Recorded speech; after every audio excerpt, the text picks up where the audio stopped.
B'Shem Hashem Na'aseh V'Natzliach, Shiur Torah. We are back here in Sunny Isles, Florida. Baruch Hashem, we have a couple of new faces. Always good to see new faces. Always good to see old faces. This is, Be'ezrat Hashem, the last shiur of the year. Rosh Hashana is coming in just a few days. Judgment Day, Be'ezrat Hashem, is coming.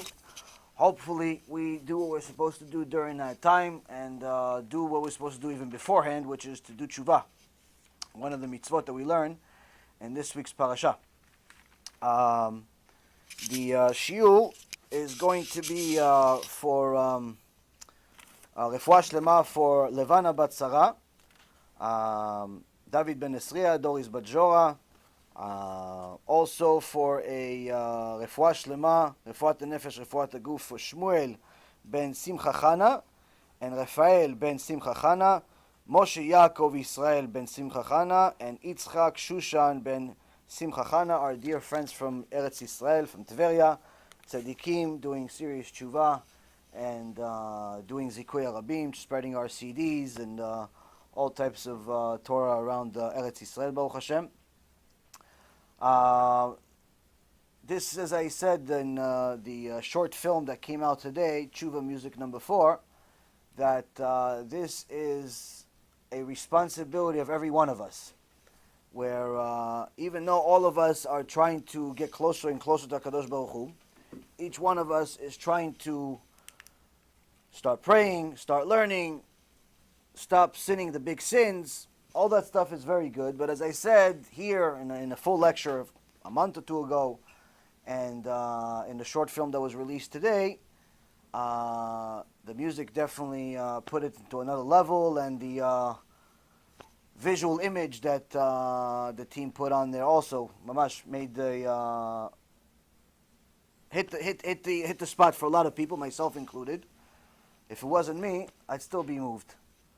But nonetheless, the main responsibility that every one of us has, aside from doing tshuva ourselves, is to help Am Yisrael do tshuva. And one of the reasons is because there are many sins that we don't even remember making. We don't remember making it. A lot of time has passed. Who remembers what they did when they were 15 years old and now they're 35? Most people don't. But it still counts in Shemaim. In Shemaim they remember everything. So that's one.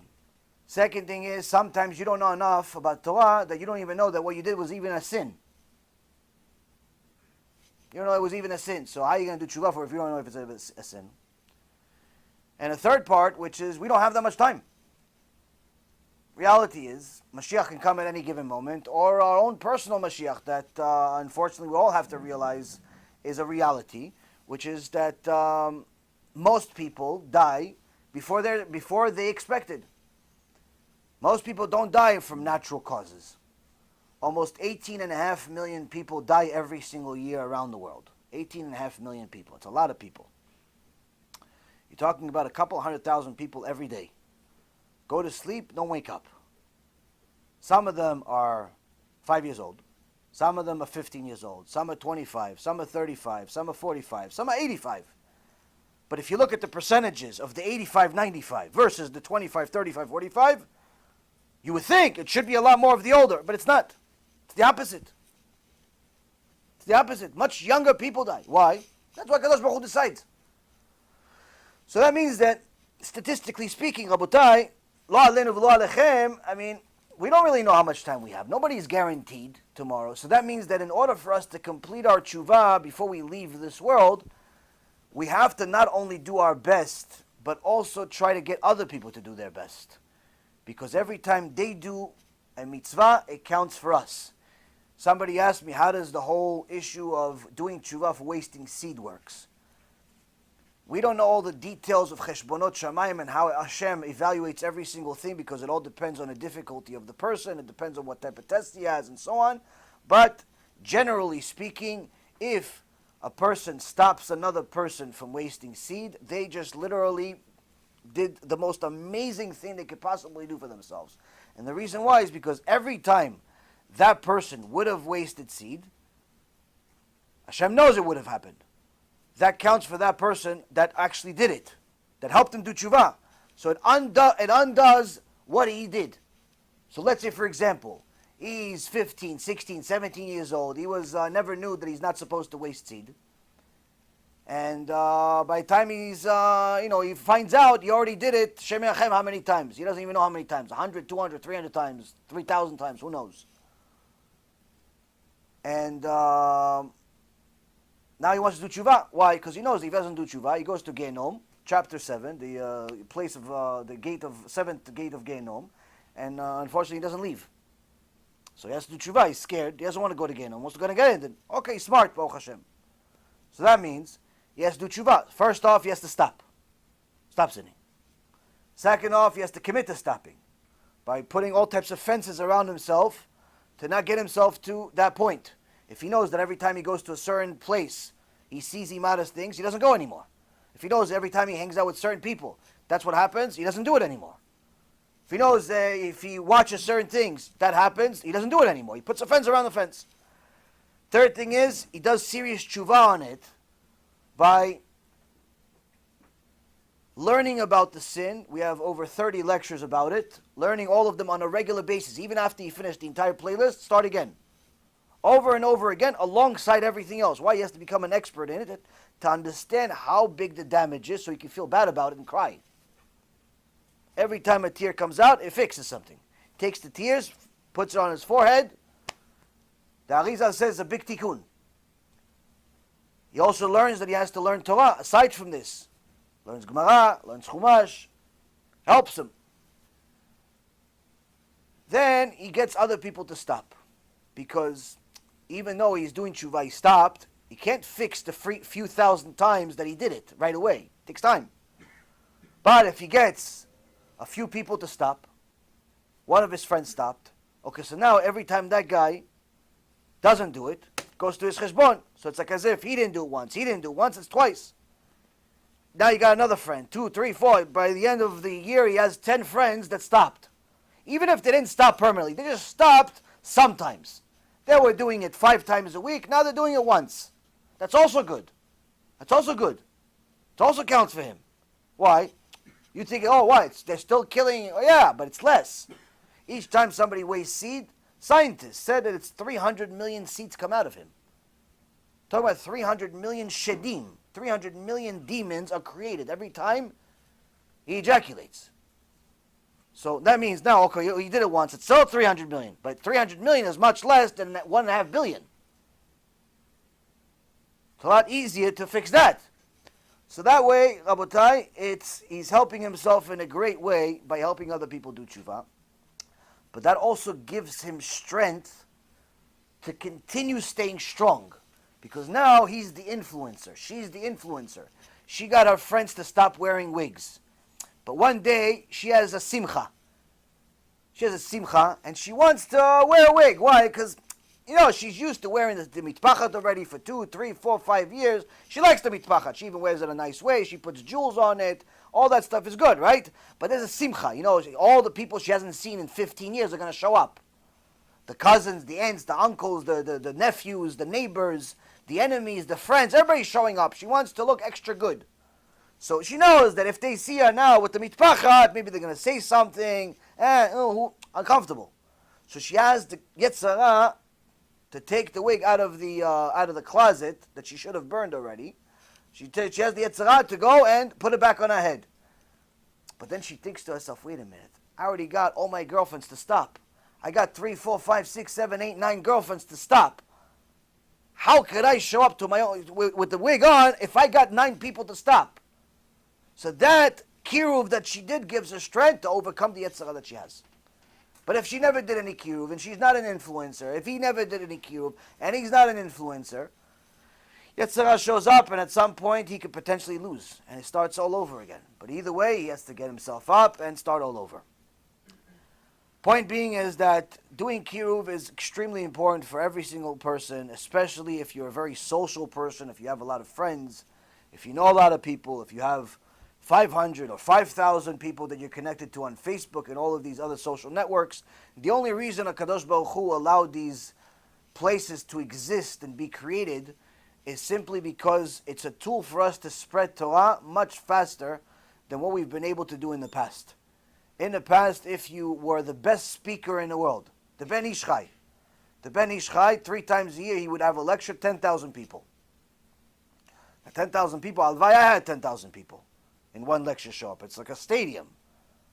But guess what? Even though I'm not even 1% of 1% of 1% of the Ben Ish Chai, in a matter of 1 month, I get to a lot more people than the Ben Ish Chai did. Why? Because I have 2.5 million minutes of Torah being learned. So even though here, let's say there's 50 people, over the next month, enough people are going to watch this shiur and other shiurim that we have on the internet that it accumulates to over 2 million minutes per month. Ishtabach Shemolad. 2 million minutes versus 10,000 people, you can't count. It's no comparison. Why did the Kadosh Baruch Hu allow nothing like me to go to so many more people? Because we're out of time. We're out of time. Mashiach is around the corner. Everybody's running on tight times. And the point is that the Torah is the last chance for everybody to do tshuva. It's the last chance. So Kadosh Baruch Hu is making sure that in every corner of the world, everybody gets a chance. Every shiur that has emet in it is going to get to every corner. And everybody's going to have an opportunity to listen to the truth. Right now, we are finalizing the Be'ezrat Hashem, the translation, the subtitles to the movie that we've been working on for the last 1.5 years of my personal story. And Baruch Hashem, all of the people working on it are amazed by it. To be honest with you, I was amazed by it, even though it's my story, just because of the visual effect and everything, the music, the visual effect, everything that they put is really, really amazing stuff. But we saw that this is so impactful and so amazing that we have to do as much as possible to share it in every corner of the world. So right now we're putting subtitles on it. So far we have Hebrew is completed, Baruch Hashem, that was done finalized a couple of days ago. Hebrew, Dutch, Spanish, Korean, German, Russian, a few other languages that I can't remember. Point being is going to be in close to 10 different languages when it's released, Be'ezrat Hashem, very soon, maybe even as soon as next week. Because this is a type of movie that anyone with a brain and eyes is going to be motivated. Jew, non-Jew is irrelevant. You watch it, you'll be motivated. Because it has to do with everything. It has to do with money, has to do with health, has to do with success, failure, religion, secular world, intermarriage, a lot of different things. Scary stuff, funny stuff, all types of interesting things. And also the reality is that we're out of time. We're simply out of time. Now, it's very important that each person takes the opportunities that they're being given from Hashem and take advantage of them to do tshuva. And that's really the main purpose of Rosh Hashana. Now there's a few things that I can tell you about Rosh Hashana and really what we're supposed to be doing over the next couple of days, but this can go on for a little while. So if you guys have specific questions, we'll start with those and then we'll move on to some of the other things that I have. So who has some questions? Yes, Chavod.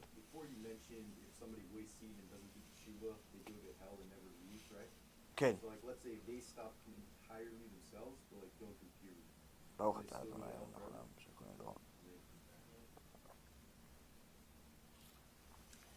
If they stop completely, it depends on how high their level of tshuva is. If their tshuva is from fear only, the Gemara in Masechet Yoma, page 38, and it's also at the end of the Gemara Masechet Yoma again, says that if a person does tshuva purely out of fear, then their purposeful sins, the ones they did on purpose, turn into shogeg, turn into accidental. It's still a sin. Doesn't get wiped out. They still have to go to Gehinom, but not forever. If their tshuva is from Ava, they fall in love with HaKadosh Baruch Hu. That takes time. You can't do that on day one. That takes a lot of time, a lot of Torah. But they can get there, because first you have to get to the highest level of fear, and then you start to fall in love with Hashem. It can't be straight to loving Hashem. If they get to loving Hashem, it can actually turn all of their sins into mitzvot. Meaning, they had 3.5 trillion sins, now they have 3.5 trillion mitzvot. That's how amazing HaKadosh Baruch Hu is, how amazing tshuva is. But the truth is, most people are never going to get to that level. And the reason why is because most people are not willing to dedicate their entire life to learning Torah to get to a level of loving HaKadosh Baruch Hu. They'll love a little bit. They'll be scared a little. It'll be a combination of both. So if his tshuva is real, it's the highest level of tshuva, then yeah, he's gonna be the highest level of his. He's not gonna have any sins. Everything's gonna be mitzvot. If it's a little lower but still very high, he could have shogeg, meaning that he's still gonna have sins, but it's not this type of sin that he goes to Gehinnom forever. He's just gonna have to pay for it. He has to pay the fine, whatever the fine is. But if he does kiruv, even if he doesn't do the highest level of tshuva, the amount of people that are doing mitzvot on his behalf is going to get him to the highest level that's even possible. The highest level that's even possible. To such an extent that the Zohar Kadosh says that someone that does kiruv, HaKadosh Baruch Hu pretty much already decides what's his deen before Rosh Hashanah already. Says, I'm sitting with you in the judgment. I'm with you in the court, as if Hashem is being prosecuted also. Why? We're partners. We're partners. I created them. You created them. Why? Because you helped them do tshuva. So we're partners. We're both in the court. Who's the judge? Oh, me too also. So that's why it's important. Now, how does a person do kiruv? It's very simple. People think that kiruv is some elaborate thing. You have to sit here on a table and talk to people. You don't have to do that at all. You don't have to talk to people, ever. You can do kiruv in multiple ways. The most common and effective way to do kiruv, if you're not a public speaker, which is few and far in between, and to be honest with you, if I was you, I wouldn't be a speaker. It's a very, very hard life, and it's very hard to fail. It's very, very hard to fail as a speaker. And the reason why is because you are now public property when you're a speaker. And if you're going to speak the truth, that means that the public is going to constantly complain about you. They're going to constantly say, oh, that's too scary. Oh, it's too this. Like you wrote it. Oh, how come you always mention Gehinnom? I just read. What do you want from my life? Don't watch if you don't like it. What do you want? Oh, how come you don't do this? Oh, maybe you should do that. Everybody has their suggestions to you. So if you don't have thick skin and you don't have full of emet, what do? You start become soft, like everybody else, like 99% of the speakers. And you start telling people only stories and fun stuff and pretend like it's Hasidut. Pretend like it's just the Torah and there's no punishment. Somebody came to shul last night. He says, listen, I gave up on this place. I said, wow, what happened? He goes, he sat down with me. The guy was almost crying. He says, I've been in this keilah for so many years. My brother had a shul 15 years. I said, so what happened? He says, one time here in a shul, and one of the guys, I hear him, and I said, you know what, I have to ask. He says, the way you're talking about Hashem, you're talking as if there's no punishment. And he says, so I said, you believe in punishment, right? That's what the guy says. You asked the rabbi, but there's two other rabbis there. He says, you believe in punishment, right? The rabbi looks at him like he came from like a different planet. He goes, Ma pitom. There's no punishment. There's no such thing as punishment. Now this guy actually knows Torah. He says, what do you mean there's no punishment? It's 13 principles of faith. Rambam's 13 principles of faith. If you don't believe there's punishment, you're kofar. You can't count you in minyan. You're a non-Jew. You're a goy. No, what are you talking about? There's no punishment. No punishment. So now the poor guy is shocked. So he's thinking, okay, maybe there's just one kofar. There's rabbi, but he's not a rabbi. He's ra. Just ra and go by. So he's hoping that the other two are going to say something. He looks at the other guy. He's like, what do you want? He agrees. So he's like, oh, maybe the gadol, the big rabbi. Looks at him. Hope. Signs of hope. No, Moshe Rabbeinu, help us. Here's the Moshe. It's not even Korach. It's not even Korach. He's like, what? There's no punishment. He says this shul is like a huge building, $30 million, very famous. Rabbis don't believe in the basic foundation, aleph bet of Judaism. Now, they used to when they were 5, 6, 7, 8, 9, 10 years old. But something happened along the way. The public influenced them because every time you mention punishment, people cringe a little bit. They don't like to hear it, so they stop talking about it. But you stop talking about it, eventually you start forgetting, you start believing, and you start believing the hocus pocus you're talking about. You create a new Torah. That's why, Rabotai, the Sefer Hasidim says that a speaker does not influence his people to do tshuva. When HaKadosh Baruch Hu gave him 50 people to speak to, 500 people to speak to, 1,000 people to speak to, 1,000,000 people to speak to, he will pay the deen on every single one of them. What do you mean? I gave you 1,000,000 people. You had 1,000,000 views on your shiur, your keilu shiur. Not a single person did tshuva. In fact, they got worse because of you. They started doing tshuva because they listened to Rabbi Yaron, but then they listened to you, they went back to their Goal Nefesh. Because you told them there's no Gehinom, you told them there's no punishment, so they went back to the Goya. Oh, there's no punishment? Okay, so let me have fun. There's no punishment? Let me do this. So that means to be a speaker is very hard for most people. Better not to be. So how do you do kiruv? Money. Money. Everyone here either works or will work at some point in their life. No one needs 100% of their money. But the good news is, HaKadosh Baruch Hu doesn't want 100% of their money. What does he want? 10%. He says, I'm going to give you 100%, but use 10% to publicize Torah. 10%. You want to be a tzaddik? 20. But if you do 10, you're still good. That 10%, use it to fund kiruv. If you made $1,000, you take $100. It's 10%. Use it for kiruv. You made $1,000,000, you take 100,000. You take 10 million, whatever it is, 10%. You do that like clockwork. Never skip a day. Never think about it too much. Don't even do too many calculations. And you'll be surprised at how extraordinary that is in Shamayim. Because that not only shows HaKadosh Baruch Hu that you believe that He's the one that provides you the parnasah, but also He gives him a reason to give you more. Why? He says, you're a good partner to have. I give you, you publicize my Torah.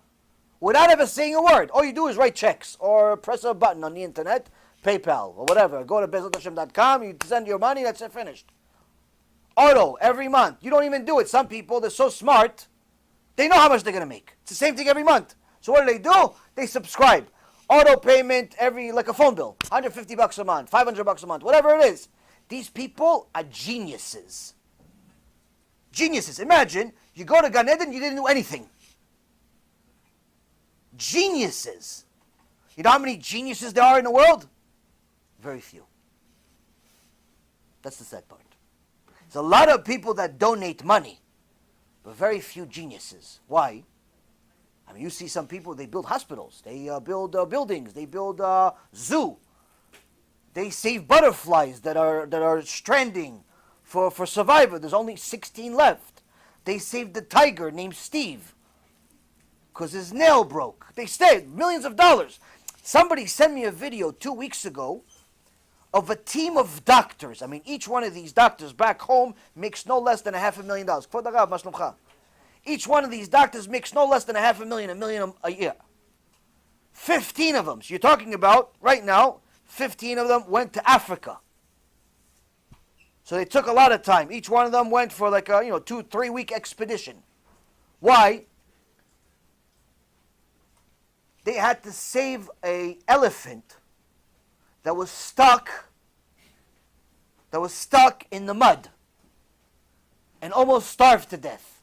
So you see 15 doctors, experts. You're talking about an investment no less than $250,000 that somebody paid for to go save an elephant that was dying. Now you go ask those same 15 geniuses in the secular world to go take the $250,000 and publicize Torah. It's like, what are you, crazy? It's expensive.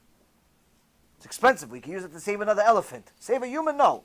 Save somebody from Gehinom? No. Save 1,000 people Gehinom? No. But to save an elephant so he doesn't die and get eaten by the rest of the animals, which is what he's supposed to do anyway? No. We have to save the elephant. Or you want to save like this imbecile homosexual woman that's on TV, whatever her name is. What's her name? The short hair, she looks like a boy? Ellen, that girl. Yeah, that one. Ellen DeGenerate. She, degenerate? Yeah, degenerate, same thing. Ellen DeGenerate, she has a special foundation, and she got the other guy, the other actor, She got the other guy to give her $4 million to start a foundation. For what? To save special gorillas in South America. There are gorillas that there's only like 600 of them left. She feels bad. So she got millions of dollars from stupid people. For what? To go save them. They don't need saving. If Hashem wants to save them, he doesn't need your money. No, but Ashton Kutcher, the other genius, he decided to give her $4 million on TV. And then many other people gave her millions and millions of dollars to what? To go save monkeys. Save people? No, why? People are going to save themselves. Let them work. Why don't you go to South America? You know what? You want to go take the money, put it in South America? No problem. Why don't you take the millions of dollars, $10, $20 million you have? Why don't you go feed the people? How about that? Instead of feeding the monkeys more bananas that they can do on their own, why don't you go feed the people? How about that? Go to Venezuela. People are starving. They're eating from the garbage, of the garbage. Why don't you go there? Why don't you go to Argentina where their money went down by 90%? Why don't you go feed them? Why don't you go to Greece? Why don't you go to different places where people are actually starving? No, we're going to save monkeys. Let's save monkeys. You know how much Gehenom these people are going to pay for using the bracha that HaKadosh Baruch Hu gave them to go save monkeys or elephants? So, that's a stupid person that thinks he's smart, and there's a genius who doesn't even really not realize he's a genius. The guy that's sending $500 a month as maaser, or whatever he's sending as maaser, autopilot. Go help people do tshuva. That guy, the biggest genius in the world. These other people that have a lot more zeros next to their name, all they are is a zero. Why? He goes to Gan Eden. They go to Gehenom. So you can do kiruv with money. Now let's say you don't have any bracha. Shem Yachem, some people, they're so precious to HaKadosh Baruch Hu that he wants to clean them up from every sin possible. So what does he do? He gives them poverty. Baruch Hashem, there's not many of those in Florida. Most people in Florida are middle to upper class. But let's say person is suffering, doesn't have any money. Pretty much every dollar he has, he already knows where it's being spent on. He doesn't have anything. And he doesn't spend even on donuts. He makes donuts at home. Guy doesn't spend a nickel. He doesn't have any money. So that guy, he doesn't have money. He doesn't have speaking ability. So what does he do? He has to use his time. Time. You have a skill. You know how to do something with that skill. Use part of that skill to do kiruv. Graphics, marketing, whatever that skill is. If that skill is not useful for kiruv, then use your time. Take, half hour a day, an hour a day to do kiruv. How? Invite people to come to the lecture. That's it. You have, 500 people on your phone. Take the invitation that Michal sent you and forward it to all 500. That's it. Finished. You did your ishtadlut. Guess what? You go to Gan Eden for that. For what? For pressing forward. Now what happens if you don't press forward? In Shemaim, they say, look, we didn't give you money. We didn't give you a skill. We didn't give you the ability to speak. We didn't give you nothing. All we gave you is a phone that you had a forward button, and you still didn't use it. You went on Facebook or Shmeisbook, all these things, but you didn't even press share. Why? You could have gone to Gan Eden. Now, you don't. But you did share the monkey video, though. You did share the duck video. You shared the soccer game. That you did share. You remember the share, which means that you knew that the share button exists. But you never thought to share Torah. You never thought to share the invitation to come to the shiur. And that way, nobody came because of you. So why? You still want us to put you in Gan Eden? Can't. Why? Because it still sins. So that means, Rabotai, that everybody could do something. Everybody could do something. For the most part, most people are going to use money. Some people will use skill. Some people will use a combination of both. Either way, a person, all they need to do is want it. They just need to want to help other Jews go to heaven. That's it. That's all they need. They need to want. If you want it bad enough, you'll find a way. You'll find a way. And that's the biggest bracha you can give yourself. Next question. Yes. New guy from Philadelphia.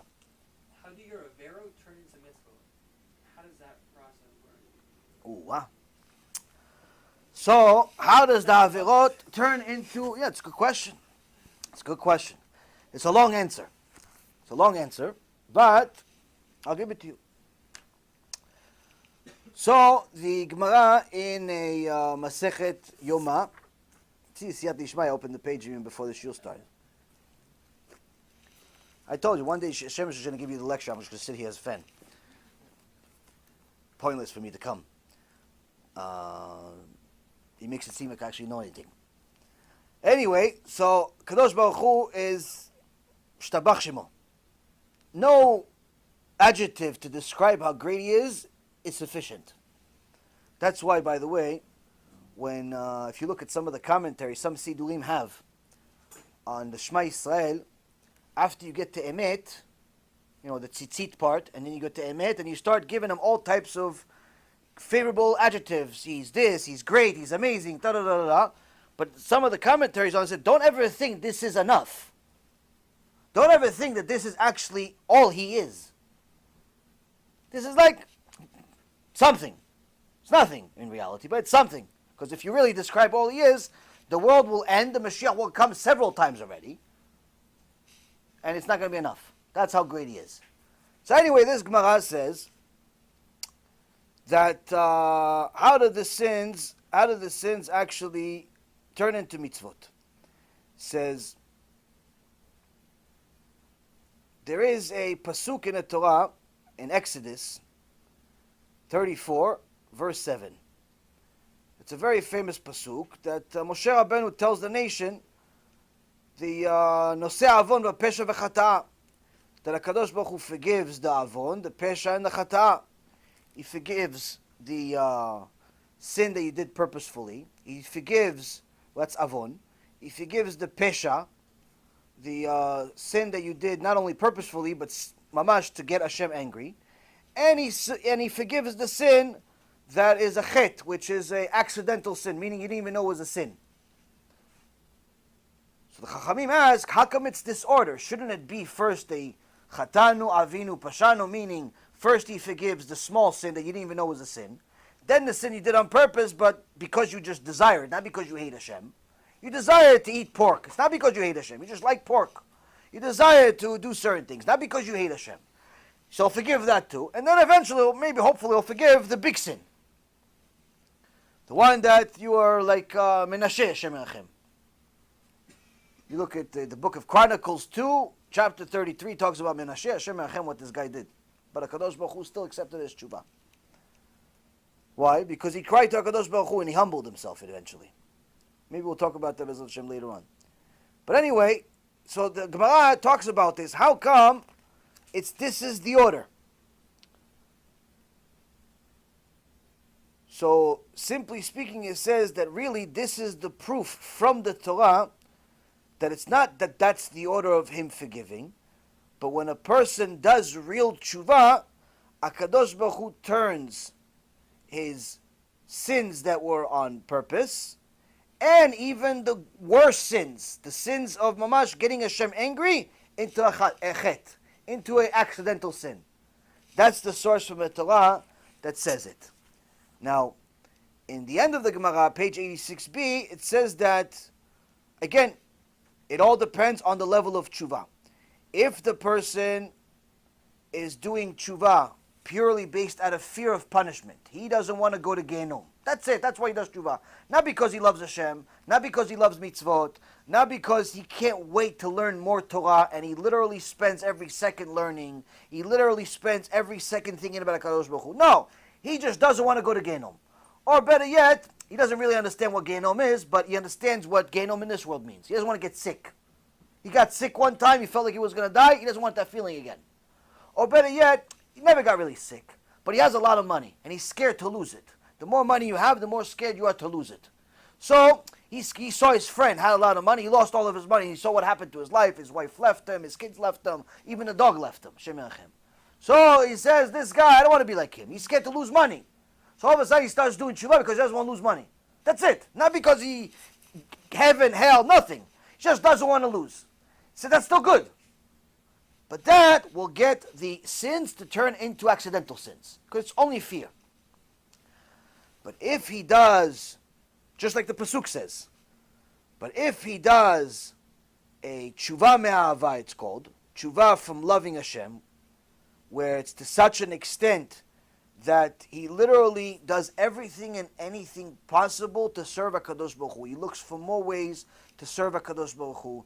He's petrified of him, but not just of sin. He's petrified of hurting the relationship he has with him. Similar to a husband and wife. A husband, if he's a normal husband, and a wife, if she's a normal wife, they don't not hit each other because they're scared the other person's going to hit back. They're not doing it because of that. They don't not yell at each other because they're scared that the other person's going to yell back. That's not the reason. They're not going to yell at each other or hurt each other because they're scared to hurt the relationship, the connection they have. He loves her so much, he's not going to do certain things, even if he wants to. Why? Because he doesn't want to hurt the connection. He knows that if he yells at her, she's going to be offended and she's not going to want to talk to him for 3-4 hours, or maybe 3-4 days, and he can't handle that. He has to talk to her. He has to. So he wants to yell at her, but he doesn't want to. Why? Because he doesn't want to lose her for 3 days. He doesn't want to lose her for 3 hours. So that is fear. That is a fear out of love, in essence. That's the highest level of fear. You don't sin, not because you're scared only of Gehenom, it's that too, but also because you don't want to hurt the relationship you have with Hashem. And that's the beginning of actually loving Hashem. What's actually loving Hashem? Loving Hashem is, theoretically speaking, if HaKadosh Baruch Hu came to you and said, listen, I said you have to keep all the mitzvot. All of mankind has to keep mitzvot. The Jews have to keep all of the commandments from the Torah. The non-Jews have to keep the 7 Noahide laws. Also from the Torah, but less laws. Everybody that's going to do it is going to heaven. Everyone that doesn't do it is going to hell. But you have a special deal. You, whether you do it or you don't do it, you're still going to Gehenom. And you are like the Baal Shem Tov. You say, you know what, Hashem?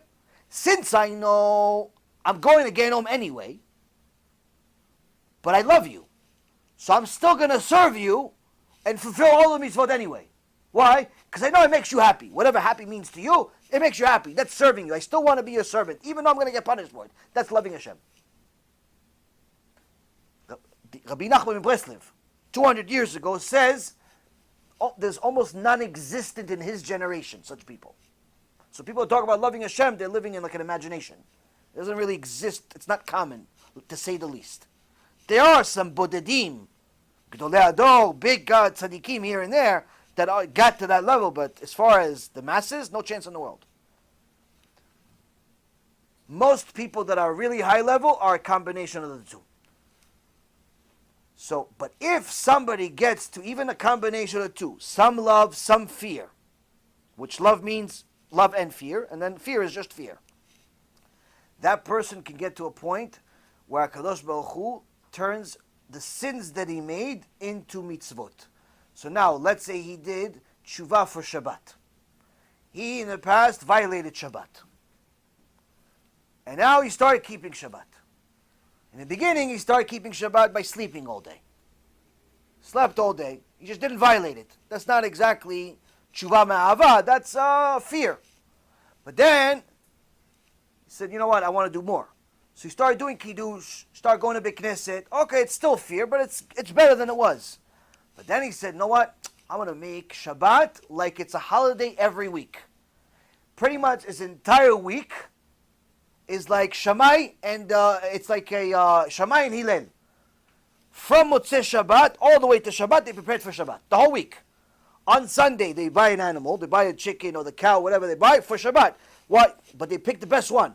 But if, let's say, he saw on Wednesday a better cow or a better chicken, he bought that one. She said, yeah, but you already bought one. He goes, that one I'll eat today, but this better one I'll buy, this is for Shabbat.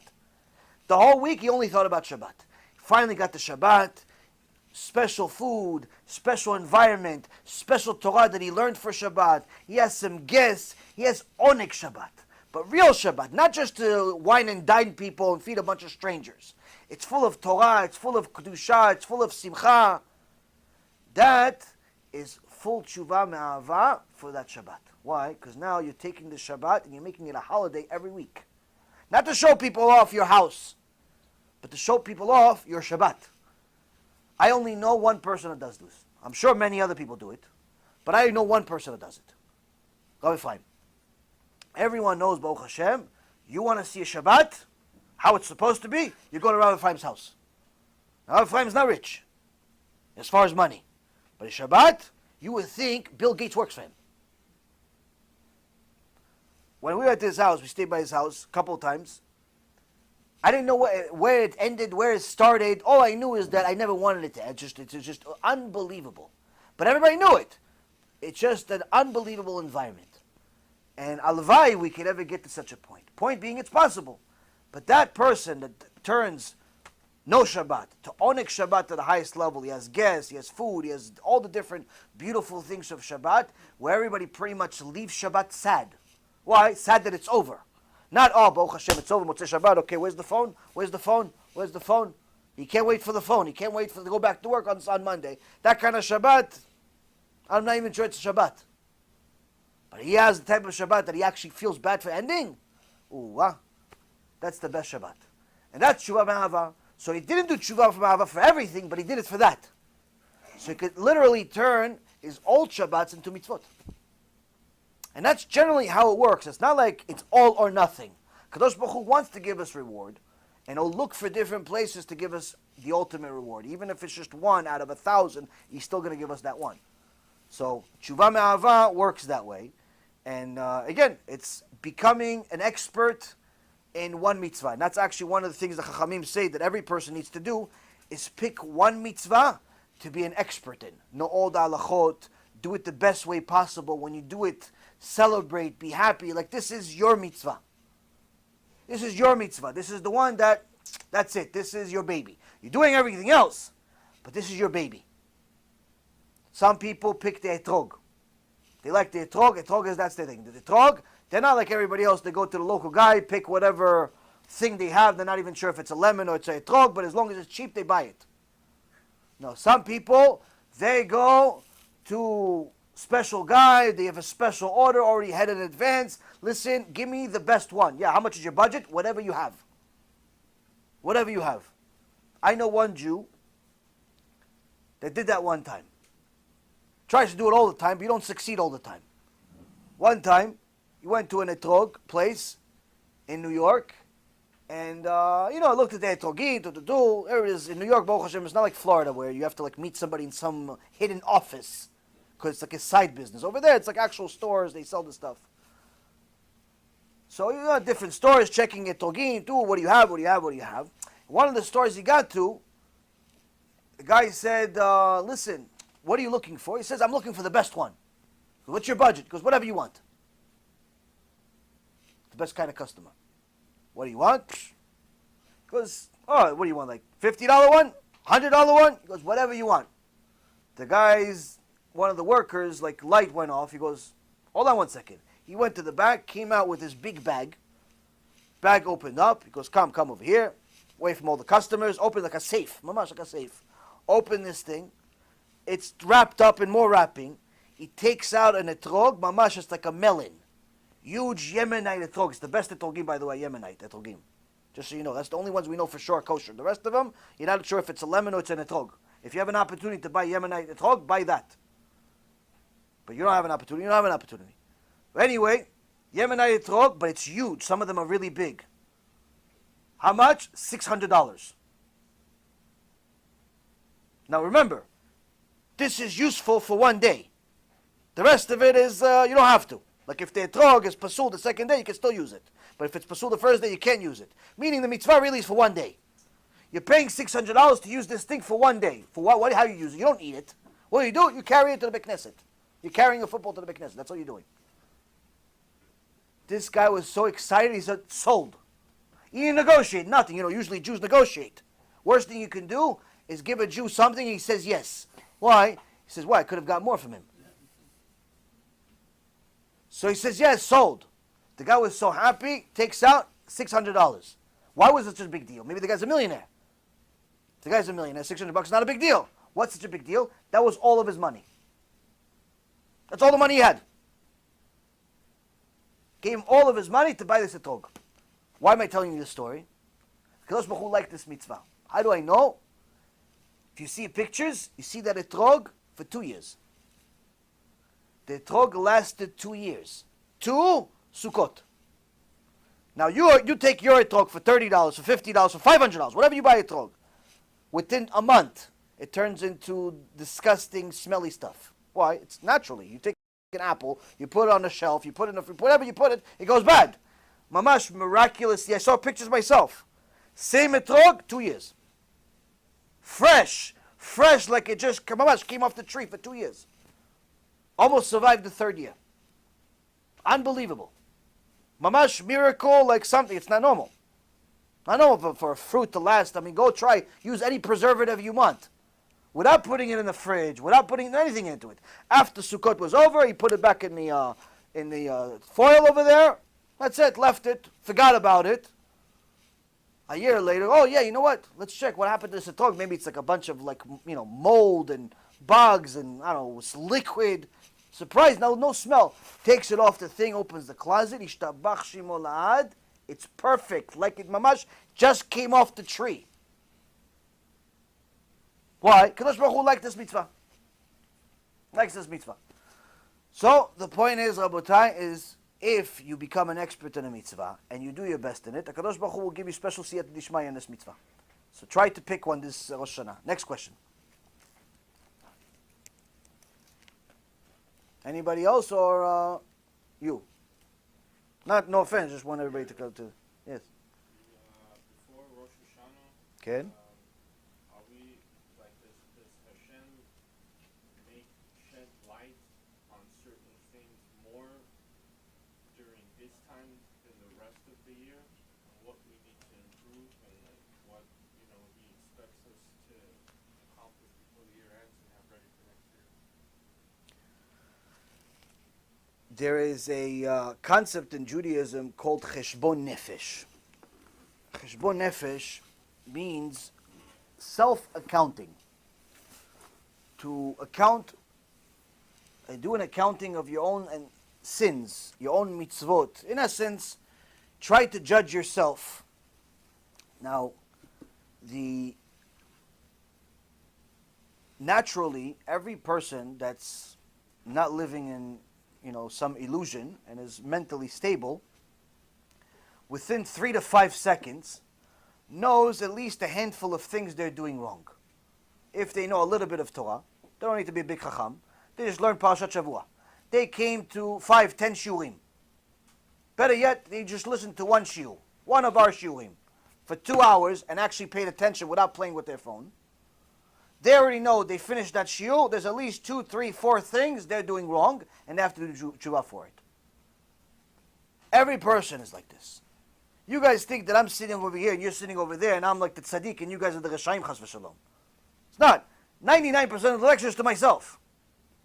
1% is like to somebody that exists maybe online. I don't know. Maybe you guys are tzaddikim. How do I know? So, all of the things we talk about in the lecture, it's things that we all have to work on. Now, a person listens to a shiur, reads a book of emet.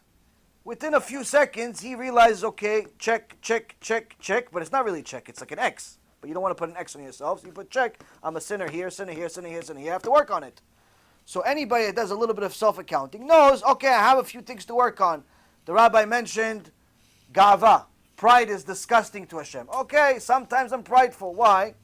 Whenever somebody cuts me off, I lose my mind. That's pride. Whenever somebody, talks to me a certain way, I lose my mind. That's pride. Whenever, somebody tells me what to do, I don't like it. That's pride. And so on and so forth. When they didn't agree to my terms of the deal, I just canceled the whole deal. That's pride. Whenever she tells me to go take out the garbage, I don't want to. That's pride. Because I don't think I'm a garbage man, like as if I'm better than a garbage man. That's pride. So Hashem is disgusted by pride. So already everybody here is victim, is guilty of it to some extent. Some more, some less. Every shiur has that. So everybody that's going to do self-accounting, within a few seconds, they know they're guilty of a few things. Pick one. Don't pick all of them. Don't be al tiyeh tzaddik harbe. Don't be overly righteous. You pick all of them, you'll end up failing at everything.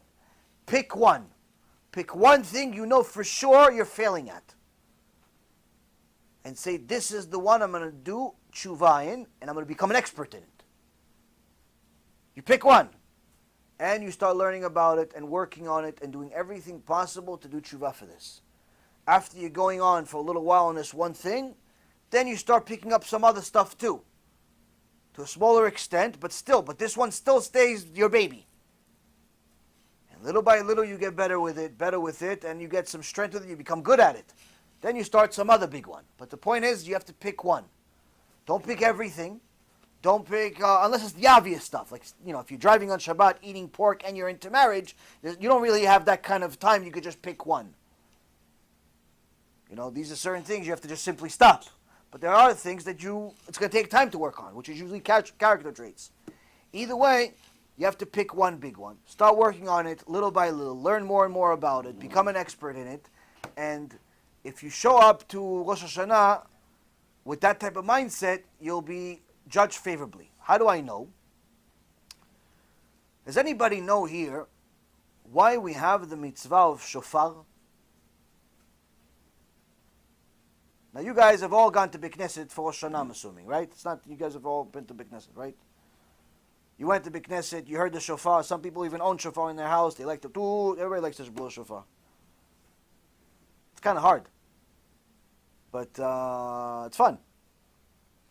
Now, most people don't really know why we even blow shofar. How come we don't blow like a horn? It's easier. Why don't we have like a nice piano? Play some Bach or Beethoven at the end of Rosh Hashanah. Everybody's cool. Why not? How come it's a shofar? It's an animal. No? Who has something? Chavod? I heard it weakens the satan. Zak. That's what the Gemara says in Rosh Hashanah, page 16a. Why? That's the big question. Why does it weaken the Satan? What does it have to do with the Satan? All it is, I should have brought my shofar. I just got a shofar. And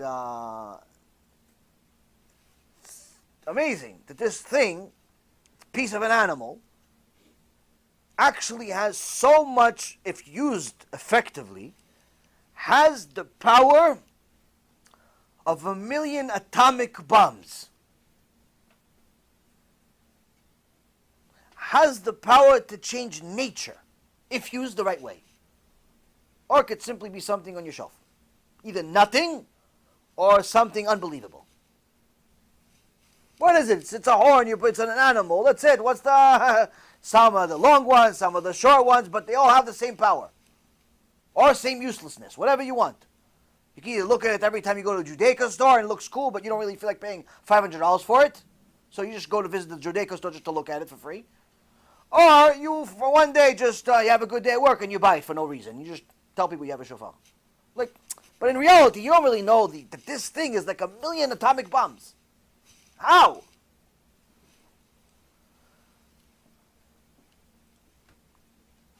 One time, there was a guy that was a tokea in the Beit Knesset. He was the guy that would do it every year. He's good at it. And he did it for years. But one day he got into some financial troubles, lost some money, got to some problems. The prayer to Hashem did not work. And he decided to go to the religion of love. Religion of love and inquisitions and holocausts also, but Christianity. Why? Because in Christianity they pay you. They pay you to convert to Christianity. They pay you in Christianity to come. The Christians, Yimach Shemam, the missionaries, they spend over $300 million a year just to convert Israelis in Eretz Yisrael alone. We're not talking about the rest of the world. The rest of the world is billions.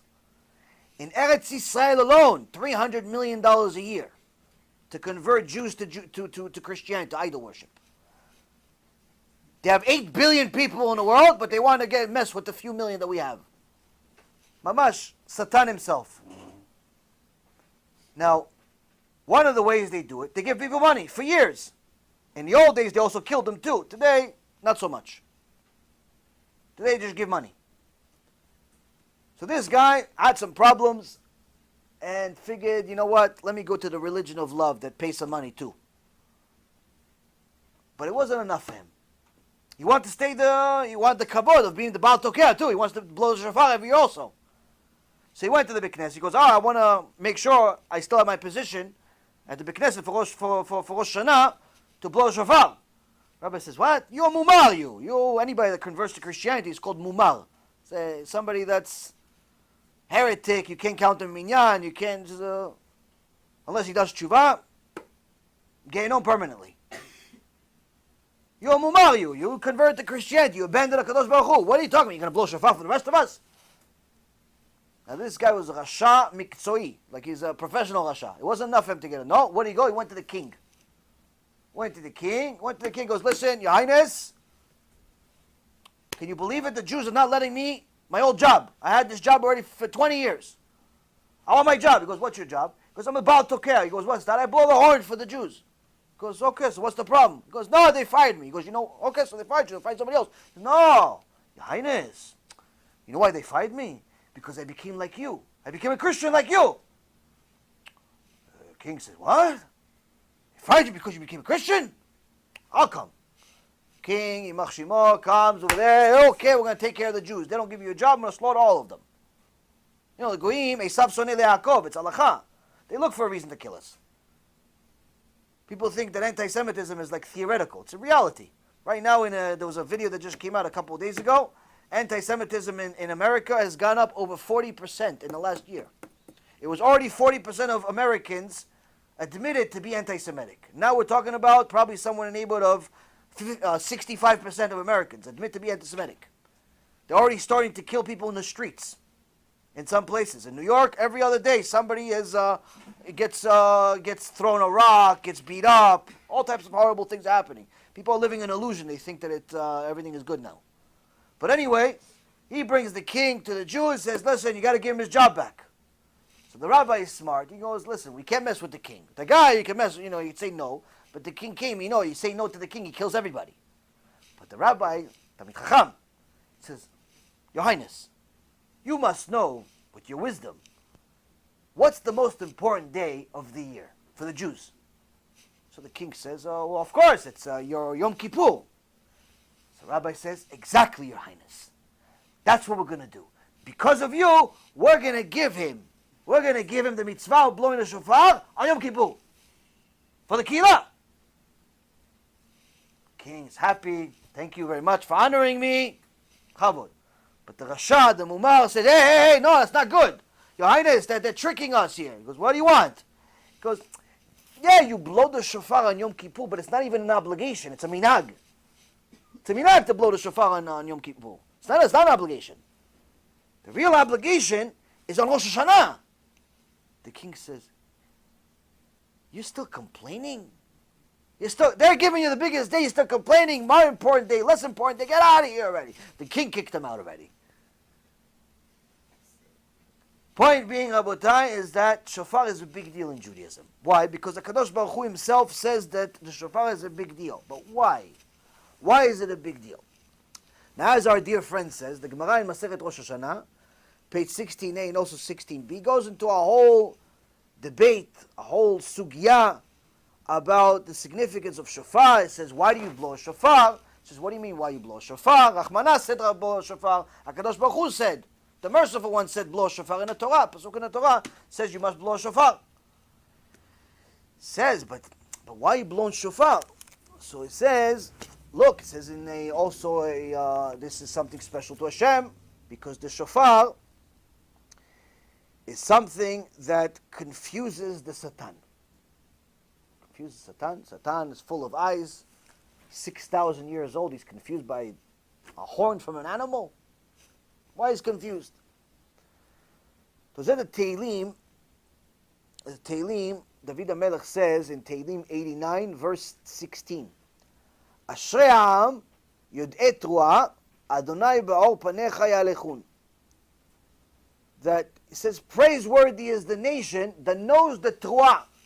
Trois is one of the is the main thing. That's the Trois. Praiseworthy is the nation that knows the Trois. It's Am Yisrael. Why? Because it's symbolic that they're going with Hashem. They're going in the way of Hashem.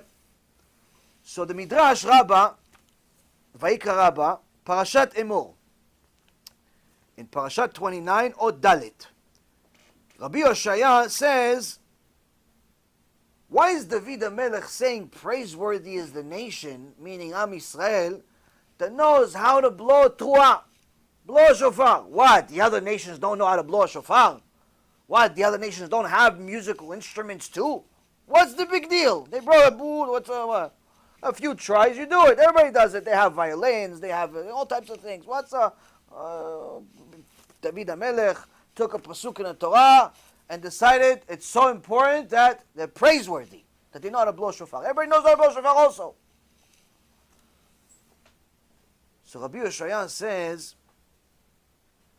it's not that they know and they don't know. There must be some goyim that know how to blow a shofar. But only Am Yisrael knows how to use the Truah to entice their Creator to rise from his throne of judgment and move and sit on his throne of mercy instead. On the 7th month, on Rosh Hashana. HaKadosh Baruch Hu is sitting on his throne of judgment, says guilty, punished, guilty, punished, guilty, punished. And now, because of the shofar, he gets up out of this throne to go and sit on his throne of mercy. Says, yeah, he did it, but look, he's doing better now. So forgive him, let him go. Yeah, but he did it. Yeah, he did it, but he's trying better now. Let it go. He's innocent. Give him more time. And it all comes from the shofar. Why does the shofar have such significance? The shofar comes from the word leshaper. Leshaper means to improve. Now the same Midrash Rabbah, Parashat Emor, says that HaKadosh Baruch Hu says to Am Yisrael, just like you improved your actions, shipartem, by the time you came to blow the shofar, you didn't just blow the shofar and did nothing too, and that's it, went home and barbecue on Shabbat. No, you prepared the slichot, you went to the shiurim, you already chatanu avinu pashanu. When you prayed, you didn't just pray and just read the words, but you were thinking about baseball and basketball and your business. You're already doing tshuva already for a while, you're working on yourself, and you're saying to HaKadosh Baruch Hu, listen, in reality, we're losers. That's the reality. It's difficult to keep Shabbat. It's difficult to eat kosher. It's difficult to watch your eyes. It's difficult to do all these things. It's difficult for me to do tshuva. Honestly, HaKadosh Baruch Hu, I don't deserve anything. And I'm crying to you. I'm crying to you to please help me. The shofar is a cry. The three types of tkiyot from the shofar are three symbolic sounds that sound like crying. The tkiyah, the tu, that's like, ah! Please Hashem, I don't have even words to say, I'm so guilty. The shvarim, that's like,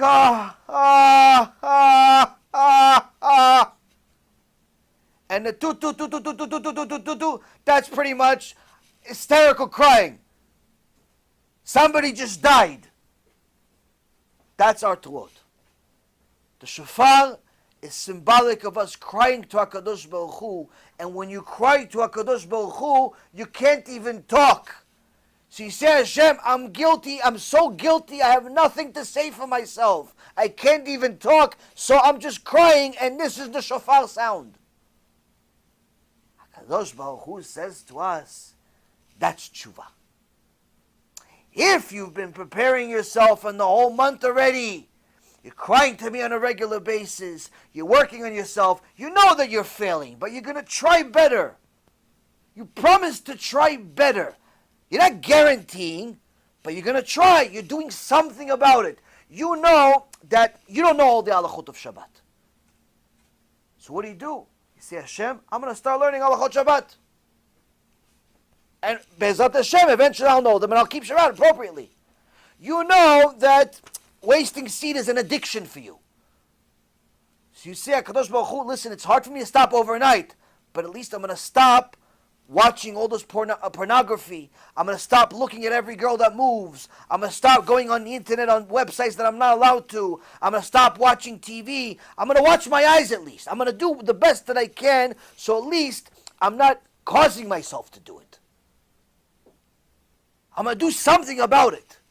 You know that your job is illegal. You're in a cash advance business, or you sell illegal goods, or you bait and switch and you cheat people. Say, HaKadosh Baruch Hu, I don't know how I'm going to pay the bills, but all I know is that you don't like what I'm doing, so I quit. I quit. I'm not working in this business anymore. Why? I don't want to cheat anymore. Why? Because then you hate it. You know that you don't know enough. You say, HaKadosh Baruch Hu, listen, I can't become an avrech overnight. I can't go learn 8, 10, 12 hours a day. But HaKadosh Baruch Hu, for sure, I can do 15 minutes a day. Just like I need to eat and breathe every day, I need to learn Torah at least 15 minutes a day and gradually go up. But you make a commitment that from now on, I'm learning every day. No matter what, even if an atomic bomb, chas v'shalom, comes, I'm still getting my 15 minutes. After I did that for a little while, 3, 4, 5, 6 months, 15 minutes, now you go up to a half hour. Then a half hour a day, then it's an hour. Whenever you get a chance, you can do more. You come to shul for 2 hours, you listen to the whole shul 2 hours, but you don't take the 2 hours and spread it the whole week. It's every day. Why? Because you say, HaKadosh Baruch Hu, you said, V'gita bo yomam v'layla, I have to learn Torah, yom v'layla, morning and night. I can't do all of it, but I'm going to try. Why? By making a commitment to learn Torah every day. A little bit. I'm going to watch a shiur, I'm going to watch a clip, and so on and so forth. I'm going to go to Be'ezratHashem.org to go. HaKadosh Baruch Hu, I've been stingy my whole life. And anytime I gave tzedakah, I only gave tzedakah for honor. So what am I going to do, Hashem? From now on, just like I have the auto pay for my phone bill, AT&T deducts $100, $200 from me automatically every year, every month, and the cable takes money, and this one takes money, and everybody takes money from me, and the car takes money. You know what, HaKadosh Baruch Hu? Because you like it. Not because I understand. Because you like it, from now on, I'm going to take maaser, send it to Be'ezratHashem.org so they can help people do tshuva. Send it to a real kiruv organization that's going to help people do tshuva. Automatically, without thinking about it twice. Meaning, I'm not saying I'm going to give all my savings, no, that I'm not. I like my savings. What I'm going to do, I'm going to try from now. Point is, you come to HaKadosh Baruch Hu on Rosh Hashana with something in your hands, other than just sins. You've tried, and by the time you get to the tefillah, you're crying to HaKadosh Baruch Hu because you understand how hard it is to do tshuva. But you still want HaKadosh Baruch Hu to forgive you. You still want HaKadosh Baruch Hu to give you a much better year than the last one. You still want to live. You nobody wants to die if they're normal.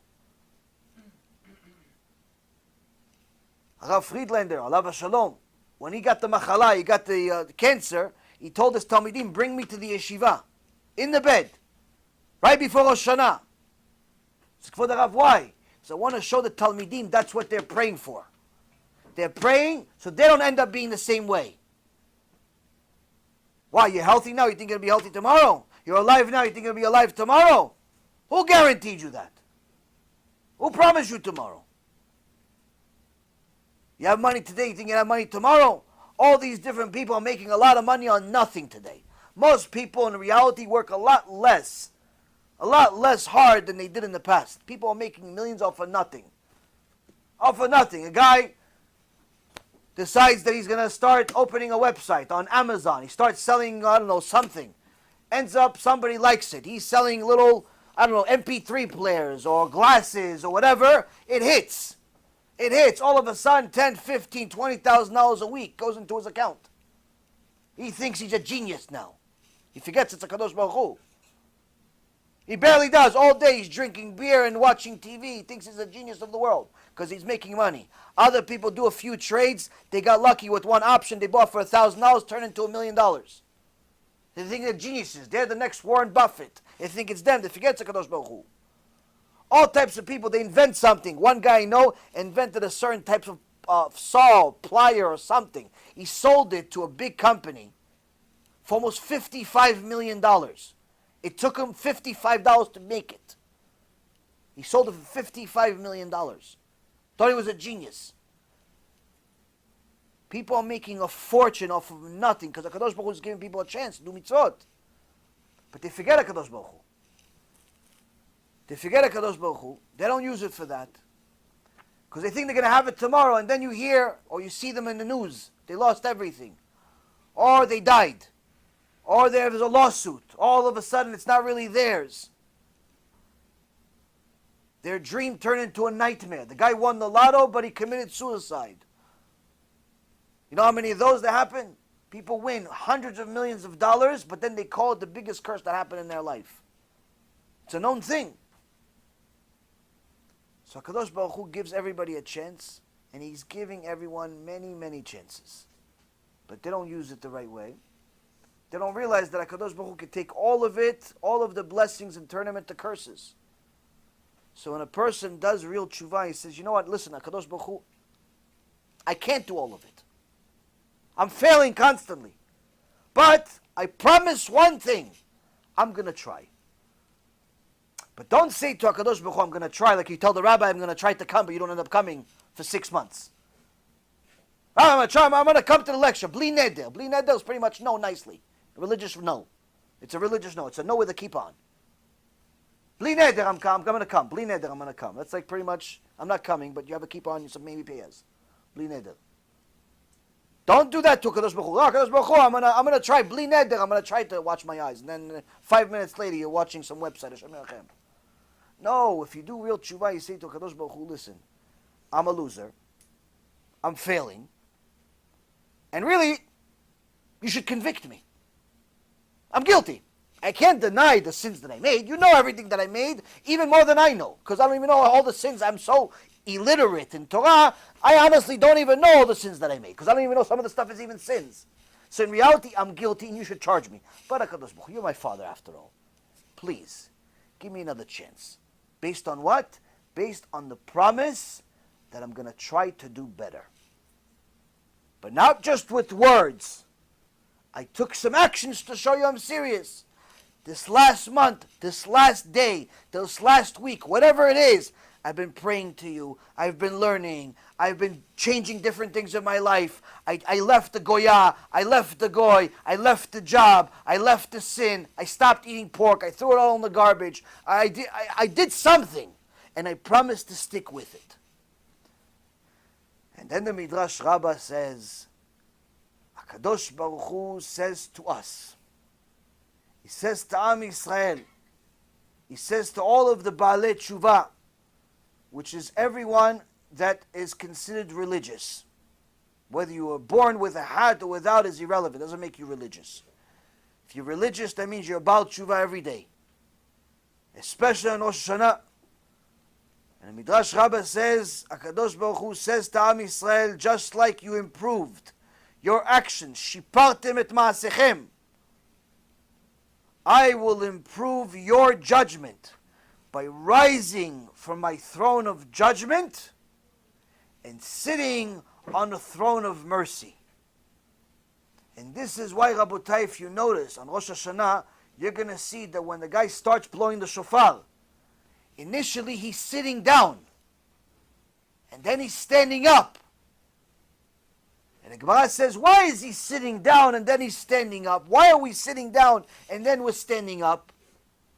We're sitting down, then it says, no, guys, okay, I'm blowing the shofar again, and stand up this time. But why? If it was okay for us to sit, let us sit. He goes, no, the shofar is a representation of someone that's a mishtaper, someone that's improving their actions, someone that's committed to doing tshuva. In order for Hashem to be committed to improve our judgment, and just like Hashem rises from his chair of judgment and then sits on the chair of mercy, we rise like HaKadosh Baruch Hu rises, and then we sit like HaKadosh Baruch Hu sits. In essence, we're all in the same courtroom together. And that's what HaKadosh Baruch Hu expects from us. Now, how do we know that real tshuva is always accepted? If we go to the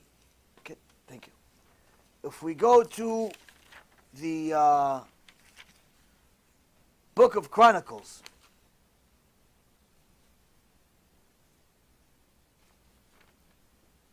chapter 33, Chronicles 2, chapter 33, it talks about one of the kings of Israel, time of the Beit HaMikdash. It says his name was Menashe. Menashe was the son of Chizkiyahu. Chizkiyahu was Kodesh Kodashim.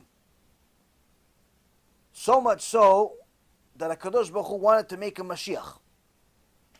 Rosh is a pasuk in the Torah. It says HaKadosh Baruch Hu wanted to make a Mashiach, but then the Mekatreg, the Satan, came and convinced Hashem otherwise. Because of one tiny little slip up. In his level, it was big. In our level, it's not even a sin. One tiny slip up, and Mashiach didn't come. Mamash, we were literally 1 second away from Mashiach coming. Several times throughout history. No Holocaust, no Inquisition, no nothing. One little slip up. Didn't sanctify Kadosh Baruch Hu's name one time. Chizkiyahu Melech was so holy, the Gemara in Moed Katan says, when they buried him with a Sefer Torah. You're not allowed to do that. But Chizkiyahu was so holy, they said it's the same thing. The Sefer Torah and Chizkiyahu, it's both Sefer Torah. But after that, not allowed. Why? Nobody is that holy. But Chizkiyahu is that holy. Sefer Torah. Mamash. But his son, Rasha Merusha, Menashe. So much so, Torah says, this Menashe was the king after Chizkiyahu. He did what was evil in the eyes of Hashem, like the abomination of the nations that Hashem had driven out before the children of Israel. He rebuilt the high places that his father Chizkiyahu had broken. All of the Avodah Zarah that his father destroyed, he rebuilt it. He brought Avodah Zarah everywhere. It also says, in the Gemara Masechet Sanhedrin, everywhere he saw the name of Hashem, he erased it. You're not allowed to erase Hashem's name. He erased it everywhere he could. He committed incest. He committed murder. He murdered the Gedol Adol, his grandfather, Yeshayahu, Isaiah. Isaiah, the whole book of Isaiah, it's his grandfather. He murdered him, cut him to pieces. Murder, rape, incest, idolatry, every sin you can possibly imagine. But then it says, in verse number 10, that Hashem spoke to Menashe and his people, but they didn't listen. So HaKadosh Baruch Hu took the next step. It says, so Hashem brought against them the officers of the king of Assyria's army, and they captured Menashe with hunting hooks, and bound him to chains and led him off to Babylonia. They took Menashe, they put him in a huge pot, and they started cooking him in Iraq, in Babylon. Started cooking him, started to eat him. They were cannibals.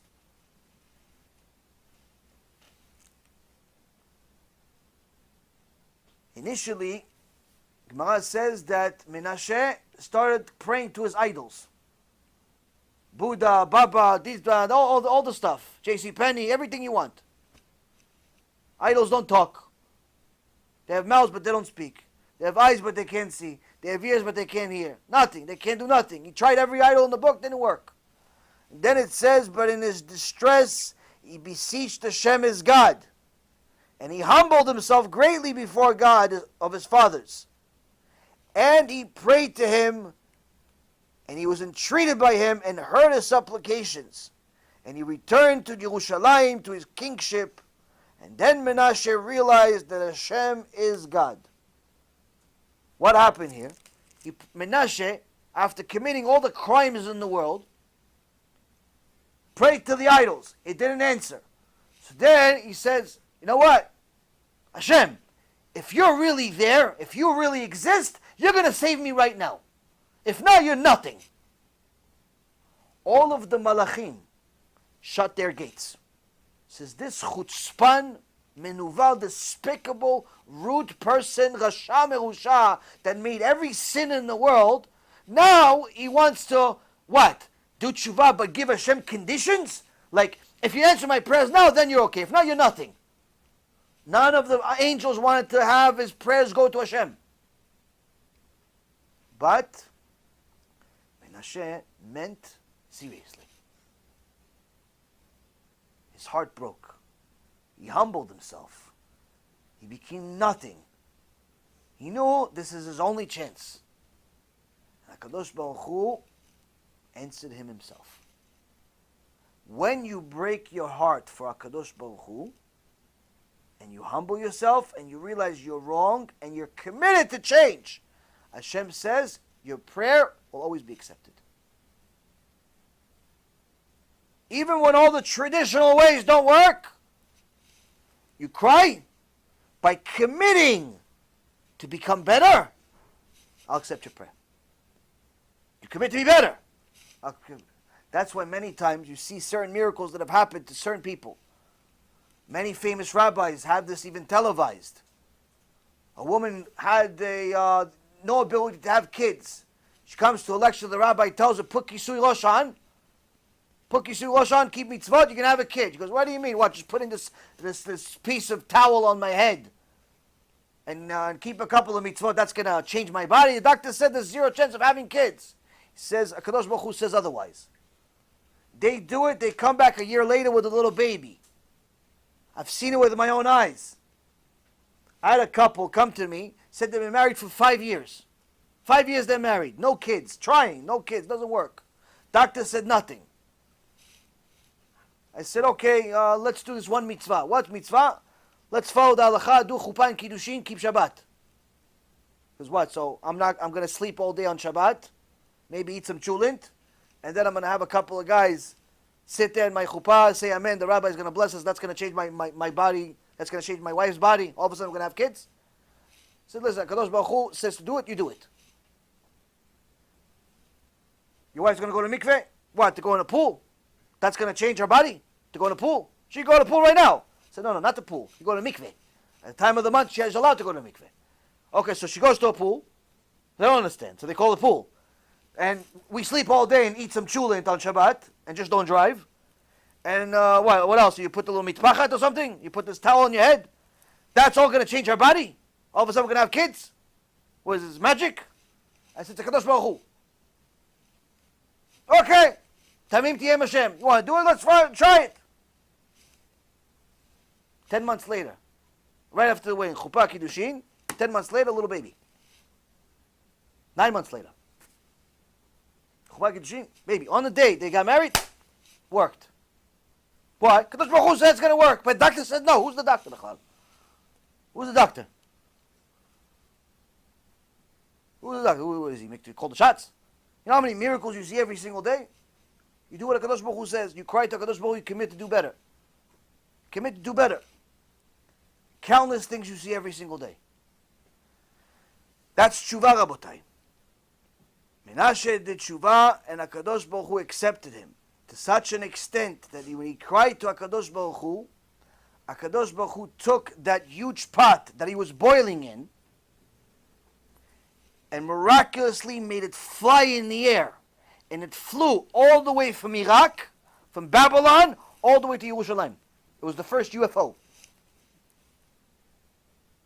That's what happened. That's what it says. How are you going to leave all these terrorists trying to kill you, eat you? How are you going to leave? Tell my guys, listen, I'm not kosher. Don't eat me. What happened? Torah says, Mamash, HaKadosh Baruch Hu answered his prayers. He took this pot, it flew all the way to Yerushalayim. Landed back in his castle, protected all of his sergeant and everything, but all of a sudden he's a tzaddik. Why? He says, HaKadosh Baruch Hu is God. Who else could have done what just happened? He became a big kiruv personality, made everybody start doing tshuva.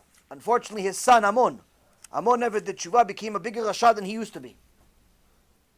And because he didn't want to do tshuva, Amon, he did not humble himself before Hashem as his father Menashe had humbled himself. For he, Amon, incurred much guilt. Eventually, HaKadosh Baruch Hu said, you're out of time. And his servants conspired against him and killed him in his own palace. Amon's pride did not allow him to do tshuva, and HaKadosh Baruch Hu killed him with his own gava. How? All of the people that used to work for him and say, yes sir, yes sir, yes your highness, yes your highness, they ended up cutting him into pieces. Gavat adam tashpilenu. The pride of man leads to his fall. His father humbled himself, said, I'm wrong, I'm going to do tshuva. So this is why, Rabotai, the shofar is not something that we can replace with a horn of some kind, or some sound, some digital sound like the Reform people do and other religions do. Shofar is symbolic. It's not just the horn or just the sound. Every little bit of the Torah has a significant meaning. Now, the real zealous among us fought for the shofar, fought for the mitzvot. I'll give you an example. You guys have heard of the Anusim? The Anusim, the Spanish Inquisition? You heard of it, right? During the time of the Spanish Inquisition, there was tzaddikim in the world that fought for every mitzvah. But unfortunately, they were at a time, not like us, Baruch Hashem, that we can do mitzvot whenever we feel like it. Them, if they were caught doing a mitzvah, they get killed in the middle of the street. So they did everything they could underground. They would make matzot underground. They had tunnels underground to make matzot for Pesach, pray underground, all types of things. But now there's a problem. Why? Rosh Hashanah, there's a mitzvah from the Torah to listen and blow the horn. Blow the shofar. But how we're going to do it and the goyim not catch us? Because even if you blow it down underground, there's a sound. And it's not like the shofar is not like, dude, that's finished. It's 100 trot. Goes on for a while. Something's going to happen. So how are we going to do it? Everybody got their money together. All these Anusim Jews, all these tzaddikim, what do? Everybody got their money together. They came to the goyim, say, we have a special event for you. We're going to have a concert. We're going to have a concert, an orchestra, the best musicians in all of Portugal and Spain and so on. We'll have a concert. When? On Rosh Hashanah. All the goyim, all the Christians are happy as can be. Wow, look, see, finally these Jews are learning how to honor us. We have a concert. So all of the important, self-proclaimed important, idol worshippers go to this concert in Rosh Hashanah. But then there is the main event. The last thing is the best musician of all is a Jew. But he has the last 2 minutes. He has the last 2 minutes of the concert. The concert goes on for a while. The Jews during this time, they're all praying on the ground. Nobody's bothering them. But then there's the last 2 minutes. Last 2 minutes, this Jew that's a famous musician. All this balagan is for him. But he comes with a new tool. Nobody ever seen this tool before. What is it? Shofar. All of a sudden, the last 2 minutes to finish the performance. Toot! Toot! Toot! Toot! Toot! All the Jews are listening to it. Why? That's their Torah. That's the last mitzvah Rosh Hashanah. Shana Tova, Shana Tova. All the goyim thinks it's music. Oh wow, this is new. Wow, really innovative. Wow, ooh, ah. They don't know. All the Jews just fulfill the mitzvah Rosh Hashanah. All the Jews. But that's how much we fought for the shofar. That's how much we fought for the mitzvot of the shofar. That's how much we fought for HaKadosh Baruch Hu's mercy. We want HaKadosh Baruch Hu to rise from his throne of judgment and sit on the throne of mercy. Now, the last thing that a person wants to do is be nonchalant. Simply careless. Like, I'm okay. I went to Beit Knesset, I prayed for a few hours, I even donated some money, and that's it. And the reason why is because a person that says Shalom Yeli, the parasha right before Rosh Hashanah, this week's parasha, says that a person that says, I'm okay, I'll just do whatever I can, whenever I feel like it, and so on, says that HaKadosh Baruch Hu doesn't forgive him. Now the Mishnah in Masechet Yoma, Perik Chet, Mishnah number 9, says, האומר אכתב ואשוב, אכתב ואשוב, אין מספיקין בידו לעשות תשובה. אכתב יום הכיפורים מכפר, אין יום הכיפורים מכפר. Someone that says, fine, I'll do my best, but I'm going to go back to my sins. I'll do tshuva today for Rosh Hashanah, but next week I'm going back to the illegal business. Next week I'm going back with the Goya. Next week I'm going back to the nightclubs. Next week I'm going back to the mixed beach, to the mixed dance parties, all that stuff. I'm not really doing tshuva. But everything's going to be okay. Why? Because we have Rosh Hashanah. It's not Rosh Hashanah, we have Yom Kippur. It says Yom Kippur, HaKadosh Baruch Hu forgives everybody, right? Mishnah says, no, it doesn't forgive everybody. If a person says, I'm going to sin, but then I'll do tshuva.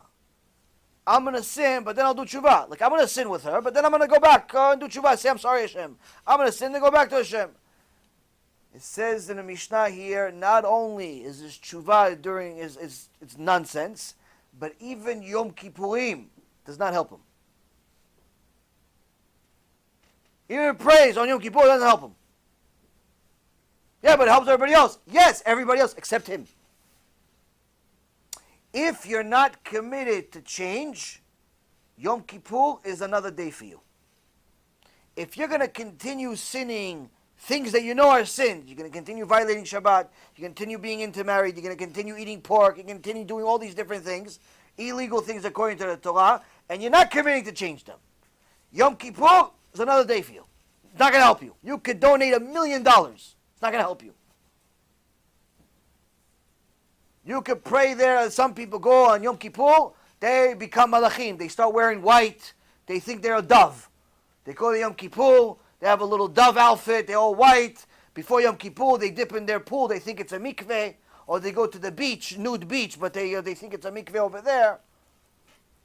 Like, no, I'm clean. They stay in the shul the whole time. You see this guy, wait, where were you all year? All year I never seen you, but Yom Kippur, Baruch Hashem, you're here for 25 hours. You didn't leave the shul. He goes, no, I slept in the shul. I'm here the whole time. He doesn't even take a break like everybody else. He thinks he's good. Why? He thinks he's going to pray for 25 hours, and he can go back to doing whatever he wants. Mishnah says, if you're not committing to change, you're not committing to improve yourself, you're not committing to stop sinning, and to do something about it, your 25 hours of being in the shul, your mikveh, your white outfit, your whatever you did, your Shana Tova, your Shana whatever you said, all of it goes directly into the deleted box. You know, deleted box on your computer, it goes, you put delete, and there's a garbage pail on your screen. That's where it goes. It goes there. It's completely useless. Why? Kadosh Baruch Hu doesn't need you to fast. Kadosh Baruch Hu doesn't need your white outfit. Kadosh Baruch Hu doesn't need your 25 hours of prayers. What is he asking for? He's asking for your heart. He's asking for you to do tshuva.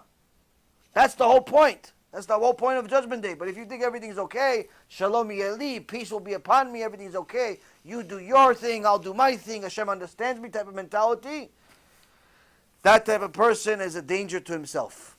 That's a person that's a danger to himself. So it's most critical thing for a person to do is to understand that they have to do something.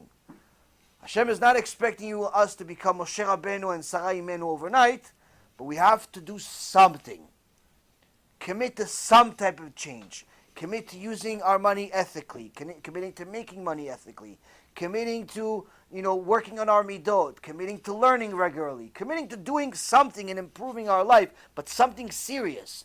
Don't just say, listen, Hashem, every time I see a homeless guy, I'm going to give him $5. That's not tshuva. It's nice, it's a mitzvah, and I'm sure the homeless guy is going to be happy. But HaKadosh Baruch Hu, that's not tshuva. Tshuva means you're going to change your life. That's the point.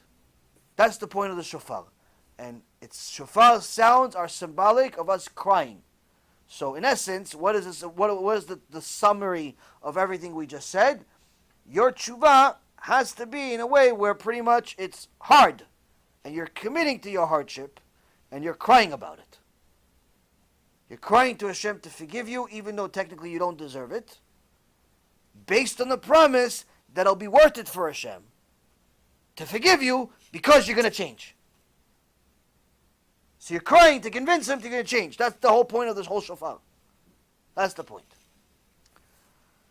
Now, there's a couple of questions that I have here.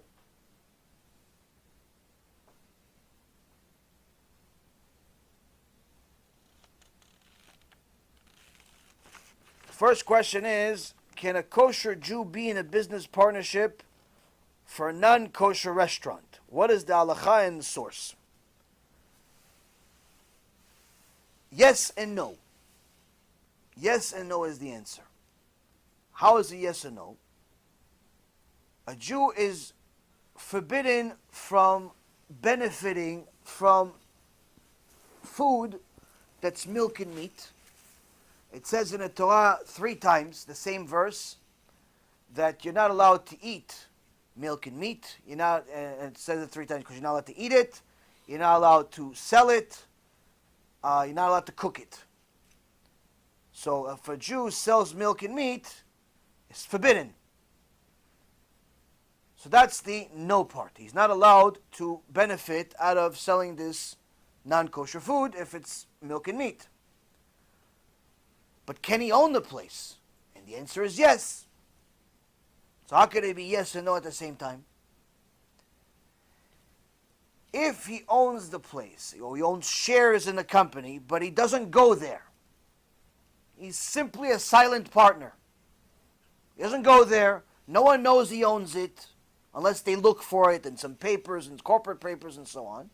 But he owns it. He owns shares in a company that sells all types of non-kosher food. He owns stock in it, or he owns the business, or he owns the building, but he never goes there. Simply, they send him a check home, or they send it in a computer. He's not there. He's a silent partner. Once a year, they send him some profits, whatever it is. He's allowed to own it. He's allowed to have shares in this thing. But if he's going to work there, or even show up at the place once in a while, it's 100% forbidden. One, it's forbidden to work there because he'll be directly benefiting out of actually selling itself. But it's also forbidden even if he shows up once in a while, or even if his name is on the door. And the reason is different. What's the reason? Chilul Hashem. Desecration of Hashem's name. If a Jew with a kippah comes to a restaurant, non-kosher, McDonald's or something like that, everybody's saying, oh, so see, Jews are all fakers. With the kippah, they eat cheeseburgers. So it's a desecration of Hashem's name. But if he just gives $2-3 million to some guy to run a McDonald's partnership, technically he's allowed to. But nonetheless, he still shouldn't. Even though he's allowed to give the $3-4-5 million to go buy some non-kosher franchise, he still shouldn't. Why? Because there are plenty of ways to make money in a kosher way 100%. Why do you need to involve yourself in something that's not kosher? Because technically, some of your customers, you cannot ask the customer, listen, do you want cheese on that or not? Oh, and by the way, are you Jewish? That cannot be, fries, cheese, are you Jewish? That can't be one of the questions.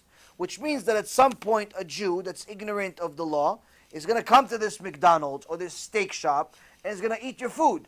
And technically you benefited out of it. You enabled him, you allowed him, you helped him even violate Hashem's word. Why do you even want a piece of that? Why do you want a piece of that? You think there's going to be bracha in such a business? One time a guy came to me and says, listen, I want to give a lot of money to Kiruv. Somebody told me this guy's worth $100 million. And he donated nothing in the end. He was really, really excited to donate, and donate nothing. So when somebody asked me, oh, so that guy ever do something? I said, no, he never donated. He goes, yeah, he's really rich. I said, okay, he's really rich, but really poor at the same time, I guess. Because he doesn't have the merit to donate to Kiruv. You have to have merit to donate to Kiruv. Hashem doesn't allow just anybody to do it. Because he says, Im totzia karmi zolel kipitiye. If you make somebody that's a lugger, that's a sinner, into someone precious, someone that's a Baal Tshuva, you'll be like my mouth. Meaning, just like a Kadosh Baruch Hu says something and it comes to life, you'll be the same thing. You'll pray for something, Hashem is going to make it happen. Why? Because you are, in essence, are creating these neshamot that are doing tshuva. They used to be sinners, going to Gehinnom, but now they're going to Gan Eden because you helped them do tshuva. Because you gave that $100 or that 100,000 or the 100 million, whatever you gave, that helped somebody do tshuva. In essence, your prayers get VIP treatment. Chazal says to such an extent, you become a partner with HaKadosh Baruch Hu. You're like him. Now, Hashem doesn't want to give this privilege to just anybody with money. That person has to have merit. in order for Hashem to give him this privilege, this VIP card that pretty much every blessing he says comes true. So this guy never ended up donating. So I asked, well, what does this guy do that he made so much money? He said, oh, he has nightclubs. I said, Baruch Hashem, now I know why HaKadosh Baruch Hu did not let this guy donate. He says, why? He's Haredi, he's religious, he keeps Shabbat. I said, yeah, he's religious, he keeps Shabbat and everything else, but he's a Machtiar Rabim. He's somebody that causes the public to sin with his nightclub. People go to his nightclub, they make all the sins in the world. Drugs, alcohol, promiscuity, znoot, all the sins in the world in his nightclubs. He makes thousands of people sin every single night, and you think that Hashem is going to let a guy that has a factory of sins and sinners also have a factory of tzaddikim? No chance in the world. No chance in the world. That's not measure for measure. It's the opposite. He's helping people sin. He's going to also help people make mitzvot. No chance in the world. He doesn't have the merit. Yeah, but he has money. He has babkis. He's poor in Shemayim. He's considered a rasha. Yeah, but he keeps Shabbat. Okay, so on Shabbat, they'll turn off the fire in Gehinom for him. That's it. There's plenty of Shomrei Shabbat in Gehinom, by the way. People think that only the Mechalel Shabbat goes to Gehinom. No, that's just one section. There's 6 other sections. There's plenty of Shomrei Shabbat that go to Gehinom. Why? Because of other things, other reasons. So this guy that's a Haredi, or he calls himself Haredi, has the payers and everything.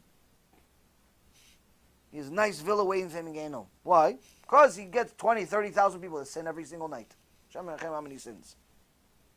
So a guy like that, HaKadosh Baruch Hu is not going to let him donate to Kiruv. Maybe he'll donate to some giraffe, or some local shul, or some, that barely has a minyan, or, I don't know, to some painting.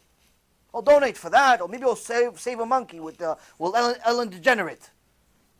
Or save a monkey with her. Maybe he'll do that. But to save neshamot, never going to happen. Why? He doesn't have the merit. So, a person has to always take into account, is this non-kosher business the only way that Hashem has to give me parnasah? Obviously not. If you think that you're kofir. So that means that I got to get out of it, sell the business, sell your stake in it, and go start something kosher. And I promise you, you'll have more bracha. So that's the answer there. Second one. In school, one of the teachers said that Hashem says letters, names that keep the world existing. How does Hashem say all the letters at the same time?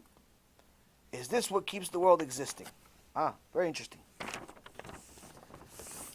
So, the Torah says that HaKadosh Baruch Hu looked into the Torah as the blueprint of the world, and then he created the world. Meaning, it wasn't the world was created first, and then the Torah was written. It was the Torah was written 974 generations before the world, and then Hashem created the world. How so? He wrote the Torah, he wrote all the laws, not the stories. He wrote the laws. And he says, okay, so there's going to be a law of kashrut. Kosher animals, non-kosher animals. So if there's kashrut, I'm going to have to make kosher animals and non-kosher animals, because if everybody's kosher, there's no point for the kashrut laws, because you can eat everything. If there's only non-kosher, then you can't follow anything because everything's not kosher, so there's nothing to think about. So he made kosher animals and non-kosher animals, and he gave us signs. What makes a kosher animal? What makes a non-kosher animal? But then there's also fish. What makes a kosher fish? What makes a non-kosher fish? If it has fins and scales, it's a kosher fish. If it doesn't have fins and scales, then it's not a kosher fish. Even if it just has fins, it's not a kosher fish. It has to have both signs. So a shark, although it has fins, it's not kosher because it doesn't have scales. An octopus or shrimp or any one of these cockroaches that's on the bottom of the ocean, those are not kosher. Why? Because they don't have fins, they don't have scales, but they're also scavengers. They're in essence the cockroaches of the ocean. You're not allowed to eat cockroaches. So it has to, in order for it to be a kosher fish, it has to have fins and scales. With animals, it has to be first of all, it cannot be a carnivore, it cannot be a meat-eating animal by default. But even more than that, it has to be an animal that chews its cud and has split hooves. And you'll see that all of the animals that we are allowed to eat are vegetarians. They're not carnivores. Why? Because the dam, whatever you eat turns into you, turns into blood. So HaKadosh Baruch Hu doesn't want us to be animalistic. A person that eats animalistic animals, like vicious animals, is also vicious. This is the reason why the Nazis, the Russians, all Amalek have no problem chopping people's head off. Because they eat animals that are vicious. They eat pig. They eat all types of animals. They pretty much eat whatever moves, whatever doesn't move, whatever flies. They don't necessarily think too much about their diet. People love the pig. The pig is the most disgusting animal on the planet. It's the only animal that exists that even if the most poisonous snake in the world bites it, nothing happens. Nothing happens. And the reason why is because the skin of the pig is so infested with poison that it's actually more poisonous than the snake's poison. A snake can bite, cobra can bite a pig, nothing happens. Because the skin of the pig is so infested that it's actually worse than the poison. One of the ways that you could see this, take a steak, and then take a piece of pig. Put Coca-Cola on both of them. You'll see that the pig, within a matter of minutes, maggots starts coming out of it. You can never clean the meat of a pig, ever. It's permanently infested, and the reason why is because the pig eats everything. It eats poop, it eats its own babies, it eats people, it eats feces, it eats everything, literally. It eats literally everything. Everything it eats. It's the most disgusting animal on the planet, and it's a tumah. You're not allowed to benefit, you're not allowed to raise a pig. Like some people are crazy in America, they raise pigs as pets, you're not allowed to as a Jew. Not allowed to sell them, it's a filthy animal. So, point is that the pig is a filthy animal, but people eat it. What happens? They become filthy too in their behavior. They become filthy too also. Also, some people like to hunt. A Jew is never allowed to hunt. Not allowed to hunt. Why are you not allowed to hunt? Because we have a law called Tsar Ba'al Chaim. You're not allowed to hurt an animal for no reason. So, if you're gonna, eat an animal, you're gonna eat a cow, you slaughter it a kosher way, and you eat it. But if you don't feel like eating it, meaning you just feel like killing the cow just for fun, you want to shoot it, to throw some bullets into it just to have some fun, you're not allowed to. Why? Because you're just killing one of Hashem's creatures for no reason. That's vicious. So going to shoot a deer with a bow and arrow or with a gun is forbidden. And the reason why is because if you shoot it with a bow and arrow with a gun, you can't eat it because then it's not kosher. The only way it could be kosher is if you slaughter it. So that means that hunting can never be kosher because you're killing it in a non-kosher way. Therefore, hunting is not allowed. You're just going to hurt the animal and you can't do anything with it. So hunting is not allowed. So we have a lot of laws that actually help the world and become a better place. But unfortunately, Jews don't know much of this, and they think that they're supposed to improve the world. There's this whole concept in the world of make the world a better place. That's all nonsense. Make yourself a better place, and the world will follow. Stop trying to fix the world. Fix yourself. People are constantly projecting to fix the world, to fix the things that are bigger than them, because in reality you can't do anything. But they say, no, I'm going to fix the world. I'm going to fix hunger in Nigeria. I'm going to fix thirst in somewhere else. I'm going to fix this over there. I'm going to fix yourself. Instead of fixing them, fix you. After you fix you by following the Torah, I promise you the world around you will become a better place. Stop trying to fix the world. Hashem doesn't need you to fix the world. No, we're going to fix global warming. How? I'm going to convince people to recycle. Oh, so Hashem needs you for that? Oh, we're going to fix this. Stop trying to fix the world. Fix yourself. If you're fixing yourself, then you can also fix the world. It's nice to do charitable things, help homeless people, help poor people, give food, give money, give time, give this. That's not a problem. But don't ever think that replaces that. It starts with fix yourself, and then help others. Don't think that by helping others, now you're absolved from the mitzvah. So, the key is to know that the world, HaKadosh Baruch Hu created it in a certain way, by using these laws that he had in the Torah, and then created the world that followed. He knew that there's going to be written in the Torah that there's a mitzvah of tarat mishpacha, so he created a male and the female has the time of the month, in order for this mitzvah to be fulfilled. You know that there's a mitzvah of all types of things, let's say tzitzit, so he gave us the materials in the world for us to create the tzitzit, and so on and so forth. So now, these laws already written, the world in essence has to have them, but how does it actually take place? How does it take place? HaKadosh Baruch Hu took the words, put them together, and him saying those words created it. Why? Because when Hashem speaks, it's not like us speaking. We speak, but we don't see anything being created out of it. But when HaKadosh Baruch Hu speaks, something is created. So if he says book, a book exists. It comes to being, comes to life. If he says world, the world comes to life. Tree comes to life. So he puts the letters together, and the totality of those letters coming together that makes the word also, in essence, create something. What is it like? This is like the world is made of all of these zeros and ones and energy and atoms and so on and so forth. And in reality, all of us and everything is made out of energy, and it's all of these tiny little atoms that you can't see with the naked eye. You need some microscopes, special microscopes with it. And HaKadosh Baruch Hu, in essence, allows all of these atoms to come together, spin really fast so you can't tell that they're even there, and therefore, everything to us looks solid.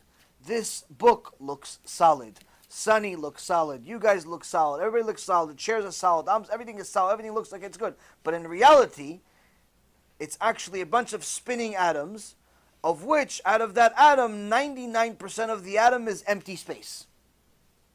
But the only reason it looks solid is because it's spinning so fast. Similar to when you see a fan. In the ceiling, it spins really fast. It looks like there's a single blade. But if you slow down or stopped the fan, all of a sudden the truth is exposed and you see that there's 5 blades or 6 blades. How come it looked like a single blade at first, but now it's 5? Because when it's spinning really fast, it's the optical illusion that it's a single blade. How come you look solid and everything looks solid in the world? Because there's the optical illusion, because it's spinning really fast, the atom is spinning really fast, that it's in essence all solid, it's all one piece. But in reality, it's nothing. 99% is zero, is empty space. So in essence, what makes all of this come to life? The name of HaKadosh Baruch Hu. HaKadosh Baruch Hu puts the words together to, in essence, create everything, and the power of His holy name, in essence, puts life into creation. Similar to how you answer the question when somebody asks, okay, so if the atom is spinning and that's why everything is solid, what happens if it stops spinning? The same thing that happens if the fan stops spinning. You see the truth. You see that there's 5 blades. But only here with the atom, you see what? You see that there's 99% of it is empty space, meaning that the emptiness, the nothingness is exposed. And therefore, if the atom stops spinning for a second, everything simply disappears. It doesn't get destroyed. It doesn't explode. It just disappears because it's empty. It's nothing. So the next question is, what keeps it spinning? The power of HaKadosh Baruch Hu's name. So that whole process is constantly done 24 hours a day, 7 days a week. HaKadosh Baruch Hu recreates the creation over and over again. Be'ezrat Hashem, soon we're going to publish a video, maybe even do it in a shiur. One of my dear friends in Eretz Yisrael is a Talmid Chacham. He's also a physicist and an engineer. Has really peculiar things that he found in science and nature that show HaKadosh Baruch Hu's name. And how Mamash, you see a Kadosh Baruch Hu's name in everything. In the universe, in plants, in people, in everything. And B'ezrat Hashem, we're going to make a video together that to go over it. Maybe next time, maybe after the B'ezrat Hashem, after Rosh Hashana, we'll do it here. But point is that Kadosh Baruch Hu's name, the power of His name, is in essence giving life to the creation. Any other questions? Let me see what time it is. What? Another question. Yes, Chabot. Is it possible that a person can get to a point that they can actually pray and learn Torah, and they can begin to, like their environment starts moving and spinning and things like where they feel like they're completely in another world? Can they get a physical reaction from their learning and praying? Physical and visual. The answer is yes and no. Yes, it can happen, but no, in a sense that it's not so simple. Meaning it's not something that's going to happen to most people. Most people, it's never going to happen to them. It's not because it's not possible for it to happen to them. It's that most people are not necessarily going to have the wherewithal or even the effort that's required for such a thing to happen. But can every one of us do it? Yes. The Rambam writes in Halacha that every Jew should aspire to be like Moshe Rabbeinu, because he can be. Not that you could be in a level of Moshe Rabbeinu, because that would be kfirah. Because it says in the Torah, no one's going to be like Moshe Rabbeinu. But meaning, be like Moshe Rabbeinu in a sense of his righteousness, that you could reach your full potential. You could reach your full potential. And the Gemara in Masechet Avodah Zarah gives a direct instructions of how to reach Ruach HaKodesh. There's direct instructions of how you can reach Ruach HaKodesh, and there's actually a shiur, I think even a couple of times, in the Musar Pirkei Avot series, where I went over the entire step process of anybody that wants Ruach HaKodesh. You have a direct, exact, precise instructions of how to attain Ruach HaKodesh if you want. You have Ruach HaKodesh, lots of stuff happens. Lots of stuff happens. All types of cool things happen. You should get it. You should try it this week. But point is that yes, can you get it? Can it happen? Yes. Some people even say they have it, but in reality they're all either delirious or something can happen sometimes, but it doesn't necessarily always mean that it's a good. There are some people that can, in essence, be a show at least, like the nature change as a result of their action. Whether it's a make something disappear, or make something appear, or walk on water, or crush something with their mind, or move something. That exists in the world. But most of the time, it's from the tum'ah of the world. It's not the kedusha. I know somebody that can do it with kedusha, but it's not. He doesn't do it anymore. He doesn't mess with it because it takes a lot out of you. It's not such a simple thing to do, but also it's dangerous. It's dangerous to deal with that stuff. But the people that do it with the tum'ah, it's also dangerous. But they already sold their soul to the devil, pretty much. But there are certain things that people do that use the power of the tum'ah in order to manipulate nature, without really going further into the details.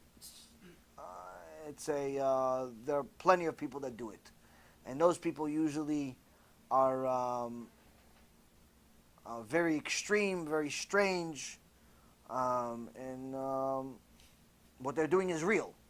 It's just that it's problematic to anybody that is associated with it. How do you think they learn that stuff? Google? No, it's not necessarily Google.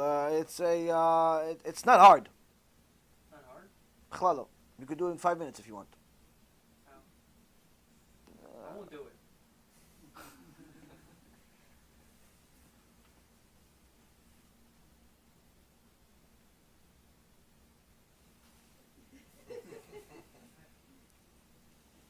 I'll take the $50 and I'll donate the $50. Well, I already said it in the past, one thing, so I could say it again. One thing is there's a Ouija board. Ouija boards are real. What's a Ouija board? A Ouija board is a peculiar board. You can make it out of anything.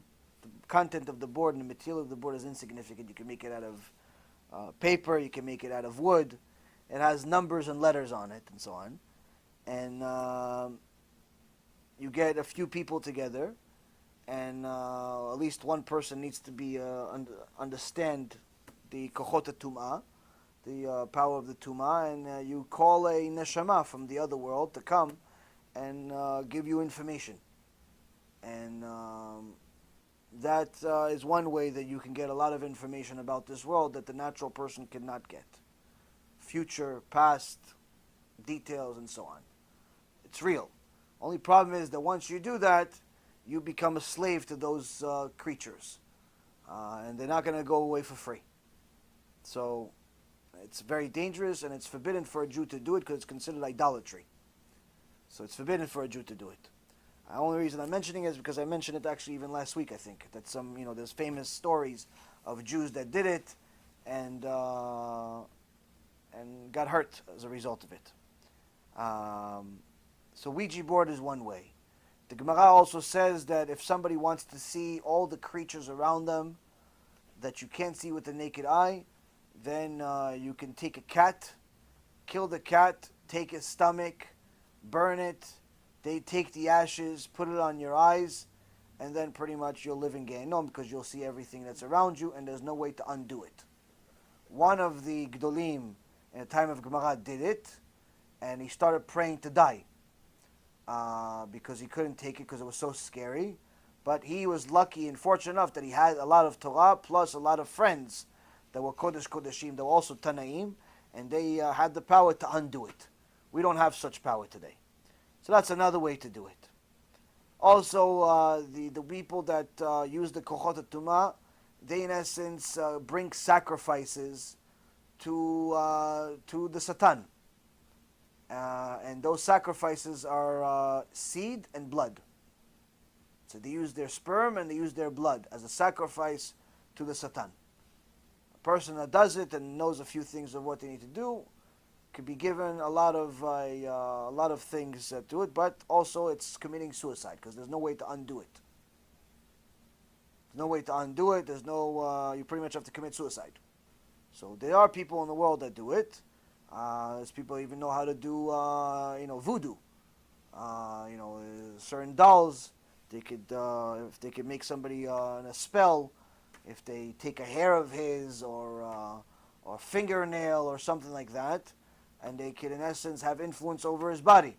This is very common in South America, in Haiti, and different places like that, and that they could take control over people's bodies and hurt them because of this. This is also why when you cut your nails, you should always put them down the toilet.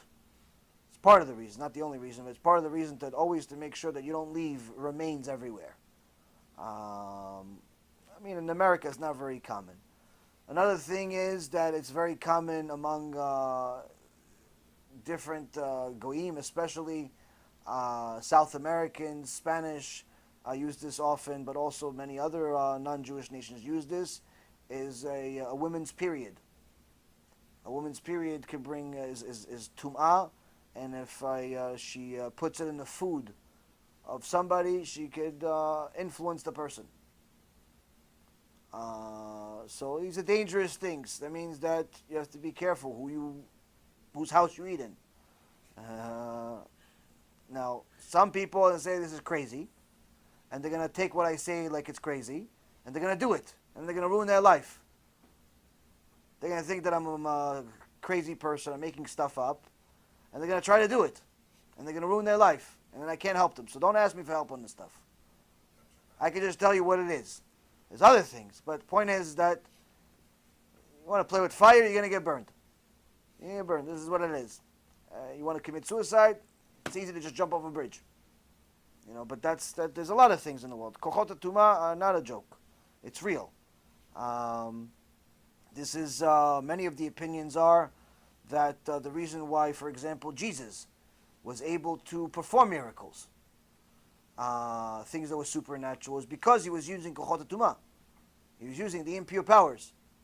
He wasn't using kedusha. He did do some of those things. Whatever, some of the miracles they say he did. That's not exactly a big deal, because at the time of the Gemara, at the time he lived, the average Tana was able to do 50 million more times than what he did. But people don't talk about that. We have Tanaim that split the ocean. We have Tanaim that brought back the dead many times. It's not a big deal. But people make a big deal out of this Mumar, Mamzer Jesus, because he performed miracles. But the way he performed miracles is through Tum'ah. All types of spells and impurity and so on, because there is a powers of impurity in the world, and you can do a lot of things with them. And sometimes even people that are professionals in the world, like for example illusionists, some of them are just really good and crafty at what they do, but some of them are actually using kochot tumah to perform magic. Some of them are actually using this stuff in order to perform magic, but it's good luck in Gehenom when it eventually ends. But let's say it is real. It is real. It does exist. So I always thought that Jesus couldn't really be proven in terms of even the apostles lived at a different time than JC. So there is multiple opinions on it. We did a whole shiur about. We spoke about it several times, but we have a whole shiur, 2.5 hours, about the different opinions, but most importantly, what the most common opinion is, that he did exist. Most common opinion he did exist. The problem for the Christians is that the only document that verifies that he exists is the Torah, meaning the Gemara. Like, they don't have any secular historical information that proves his existence, because the New Testament, the False Testament, was written between 70 to 300 years after he died. Meaning that the writers, the authors of the New Testament, never even saw him. They never saw him. There's no, it's not like he spoke to them or anything like that, or he taught anybody. So that's one. Two, at the time that he lived, there's there was newspapers. There was, journalists all the time. There was journalists all the way from the time of Egypt. Many of the things that were written in the Torah, you can see that Egyptian journalists wrote about it in their scribes. You can see that they wrote about it in the different hieroglyphics and so on. They found out many of the things that were written in the Torah, the oceans being split, the 10 plagues, all that stuff was actually written by Egyptians in their newspapers, if you will. So it's a third unbiased party wrote about what's written in the Torah, and this is in all types of museums for anyone who wants to know. Now, there's even, for example, you go to, I think it's in Holland, there's a museum of a certain nation that talks about how they were the descendants of Bilam and they ran away from Yeshua ben Nun.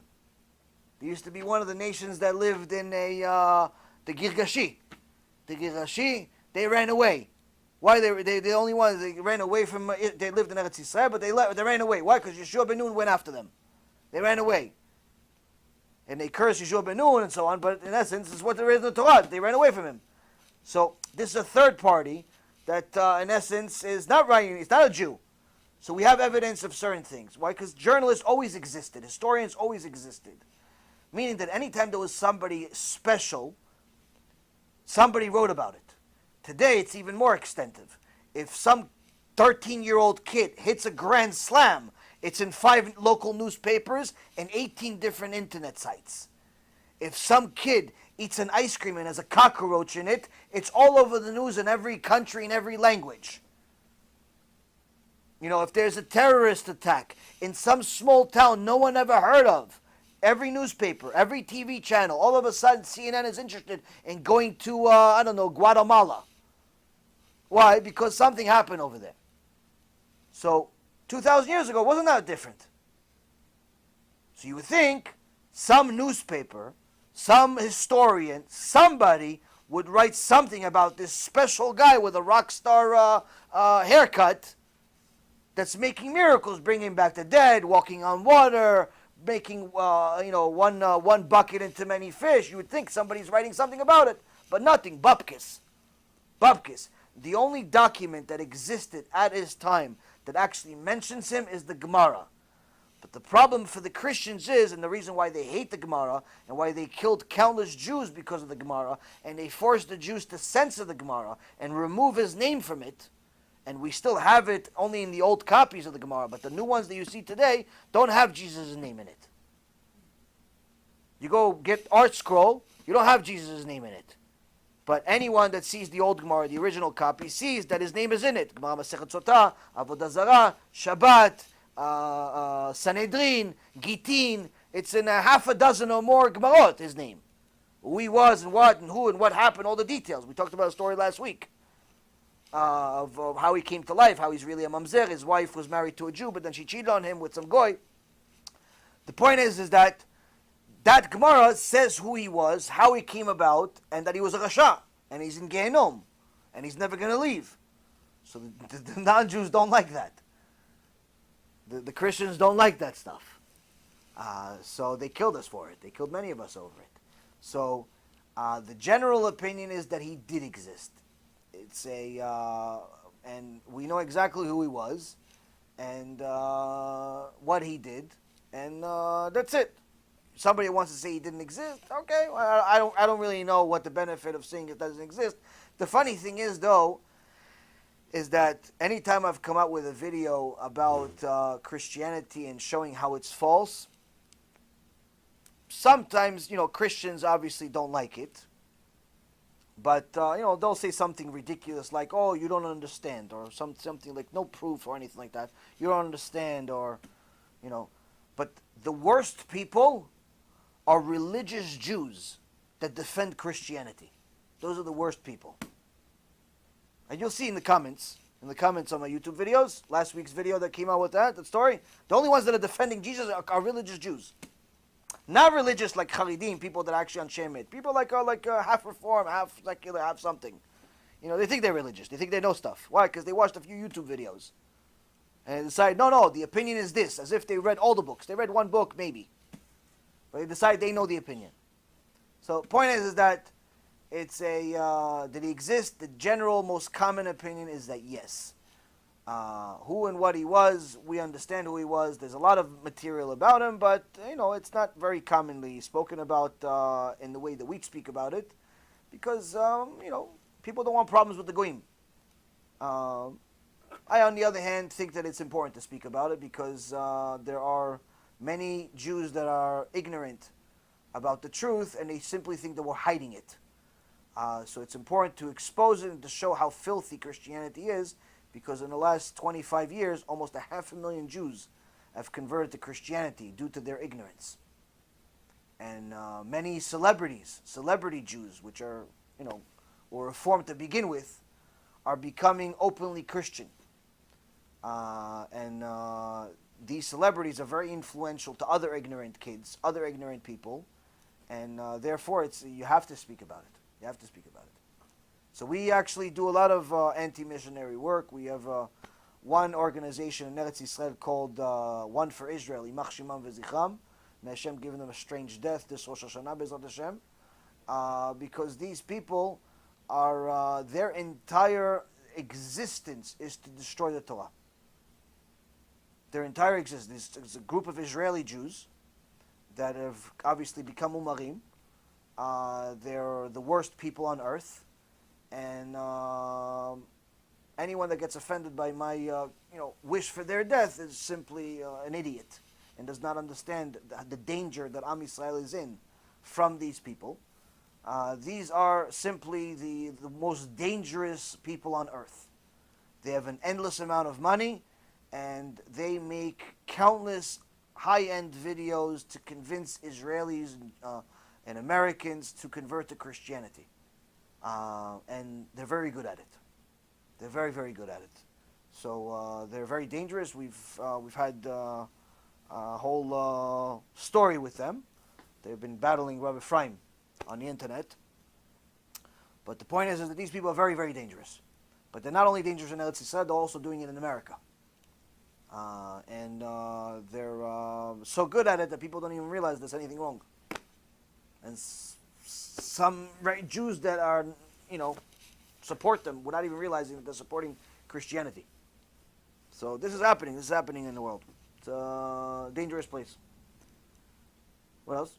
Also, why would Hashem give human beings the power to bring back the dead if Hashem killed them already? When HaKadosh Baruch Hu gives the Tanaim the power to change nature, if you will, it's not for naught. It's not for no reason. Something happened, and I'll give you an example. The Gemara says that one of the tzaddikim from Bavel was defending his rabbi, but his defense of his rabbi was too aggressive, and his rabbi told him he has to leave Bavel, he has to leave Iraq, he has to go to Eretz Yisrael. But he has to pretend like he doesn't know anything. He can't go there and be the gadol that he is over there. He has to be quiet for 7 years. But go to the yeshiva of Rabbi Yochanan. So, Rabbi Yochanan, his chavruta was Resh Lakish. They would teach every day, and the guy came to the yeshiva, and Resh Lakish was teaching. Now, he remembers that Resh Lakish, he's allowed to talk to him, he's allowed to change, and only don't tell Rabbi Yochanan that he really knows all this information. Honor the rabbi over there, he's the Gedol Hador, you be quiet when he's there. That's what his rabbi told him. But Resh Lakish, you could, anybody else, like he doesn't tell him specifically, anybody else you could talk to, you could exchange information, but don't try to become the big rabbi over there. So anyway, Resh Lakish was giving a shiur, and all of a sudden this new guy is answering all the questions, giving tough questions. Resh Lakish, amazed, who's this chacham? Where did this guy come from? Ask him, he came from Babylonia, came from Babel. So Resh Lakish says to his chavruta, to his rabbi, Rabbi Yochanan, the lion from Babylon has come to Yerushalayim. Meaning, tomorrow you have a shiur, make sure you're prepared for the shiur. Why? There's a lion, there's a guy, big Talmid Chacham from Babylon, it's here. He's not a regular Talmid. This one is something special. I had a shiur today, I was struggling with him. So, Rabbi Yochanan was very old, and his eyebrows were so big they covered his eyes. Anytime he wanted to see somebody with his holy eyes, he would have somebody lift his eyebrows. Old man. And he would sit on 7 different pillows as he's teaching everybody else. But since this chacham was so impressive, they put him in the front row. Because the closer you are to Rabbi Yochanan, the more honor you got, meaning you have to be a big chacham. So Rabbi Yochanan started teaching. Taught the first step, expecting him to ask a question. He asked a question. Rabbi Yochanan says, so he's not first level. He pointed to the people, tell him to go back a row. He's not first level. Yeah, get up, go second row. Continue teaching, he didn't say anything. So you don't even know questions about this either? Second row. Go, third row. Continue teaching, didn't ask any questions. Why? Because he doesn't know he's not allowed to talk. He's not allowed to talk. So he continues to bring him back. Now, he is embarrassed so much because the Gemara says when someone has Dvar Torah to say, something to say, but he fasts, he doesn't say it, it's a huge kaparat avonot for him. It's huge difficulty for him. He has something to say, he has the answer, but he stays quiet. It's a huge, huge difficulty for him. So he, long story short, was forced to go back 7 rows. And then he said, may these 7 rows be counted as if I fasted for 7 years and didn't say anything for 7 years. So then after that, he says, listen, Rabbi, can you please go and bring the first question again? So Rabbi Yochanan said the first question, he gave him an answer. Tav, wow, said, bring him back a row. He said, second question again, another row. Long story short, he went all the way back to the front row. So Rabbi Yochanan was so impressed by this guy that has all these answers that he asked his assistant, I want to see him. I want to see what he looks like, this tzaddik. I want to see what he looks like. So raise his eyebrow, and he opened his eyes, and he saw that the guy looks like he's smiling. So he thought he's laughing at him. That he got the answer, he got the better of him. On the spot, he looked at him, and he died. Now what? Rabbi Yochanan wanted to kill him? No. Is that Rabbi Yochanan was so holy that the fact that he suffered for a second, thinking that this guy is making fun of him, Hashem says, no. Rabbi Yochanan is suffering because of this guy? No, he has no right to live. He lost his right to live because he's suffering because of him. He died. They took the guy, buried him in some cave. Couple of days later, the issue comes up, and Rabbi Yochanan asked the students, they mentioned the guy that was really chacham. He goes, wow, you mentioned this chacham. He did something wrong. He's laughing in my face. He goes, no, Kvod Harav, he wasn't laughing in your face at all. He goes, what do you mean? I saw him with my own eyes. He's laughing in my face. He goes, no, Kvod Harav, he has a cut. He has a cut on his face, a deformity on his face, that it looks like he's smiling all the time. He wasn't laughing at you. He just looks like he's smiling all the time. Rabbi Yochanan says, what? Chas v'shalom. What happened? He died. Bring him back. He goes, what bring him back? We buried him. He goes, okay, so let's go bring him back. Take me to his grave. They took him to the grave, and you see he's in a tunnel. He's in a cave. But in front of the cave, there's a huge, giant anaconda. Rabbi Yochanan says to anaconda, move. Nothing. Anaconda is there. Because Rabbi Yochanan, I'm here. The power of Torah, move. Nothing. I'm in the honor of the tzaddik. Nothing. I'm the talmid of the tzaddik. Rabbi Yochanan says, I'm his student. Anaconda moves like a little nothing. Okay, now you're allowed to enter. Rabbi Yochanan went, prayed half a second, the guy came back to life. Why? Because now, initially, Rabbi Yochanan was so holy that HaKadosh Baruch Hu in essence made his will his will.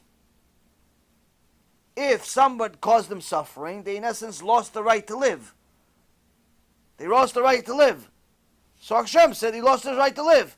But now that he's no longer causing him suffering, in fact it's causing him suffering that he's dead. Oh, okay, so let's bring him back to life.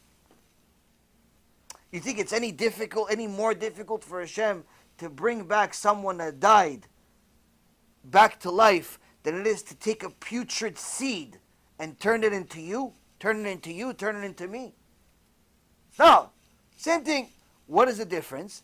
Difference is on what merit. And that's why the Gemara in Masechet Nida says that any time the man is with his wife, the seed goes into the body, and there's an angel called Laila that takes the seed and goes up to Hashem and says, what will be with this seed? Will he live? Will he die? Will be male? Will be female? Tall, short, rich, poor? Meaning, what merit? What merit will be given to this person? But in essence, does it even have a merit to come to life? Because there's a place in heaven called Guf, where all the neshamot are. Which one of those neshamot is going to go into this seed? And what will you give it in the world? All of this is decided already before you come to the world. Rich, poor, tall, short, black, white, green, whatever you're going to be, already decided before you come to the world. Only thing that you decide in this world is whether you're going to listen to Hashem or not. That's the only thing you're going to decide. There are certain things that you can change in, as far as through your prayers and your tshuva, but that's not because you're changing Hashem's name. That's because you're changing your own merit due to your actions. Before you did tshuva, your merit was equal to 1. After you did tshuva, your merit increased to 3 or 4 or 5 or 6 or 9. Therefore, that 9 deserves something else. The level 1 version of you deserved bupkis. The level 9 of you deserved anything you want. That's also the same concept when it comes to suffering. People think that they can escape suffering. So they say, listen, I'm not going to have as many kids because I don't want you. It's too difficult to have kids. So people stop having kids after 2, 3 kids thinking that, no, I can't afford more kids. It's too difficult to run the kids. Even if they can afford it, they don't want to have kids because it's hard to run kids. They figured if it's hard to manage 2 kids, it'll be more difficult to manage 3 kids. And it'll be even more difficult to manage 4 kids, and so on and so forth. This is kfirah. Why? Because in essence, what you're saying is that you're deciding that this is, Hashem is giving you a mitzvah, but you're going to suffer because of it. So what is the way to understand it? On Rosh Hashana, in a few days from now, HaKadosh Baruch Hu is going to decide everything. Whether we live, whether we die, chas v'shalom, whether we are going to make money, lose money, and so on. But one of the things that he's going to decide is how much suffering every person is going to get that year. So let's say if we measure the suffering, each person gets, let's say, his 20 pounds of suffering. One guy gets 20 pounds, another guy gets 10 pounds, another guy gets 50 pounds, whatever it is. But let's say one guy gets 20 pounds of suffering. No matter what, that's his. That's his 20 pounds. That's his baby for this year. That's his 20 pounds of suffering. Whether he has 3 kids, 4 kids, 18 kids, or none, he's still getting 20 pounds of suffering. That's what was decreed on him.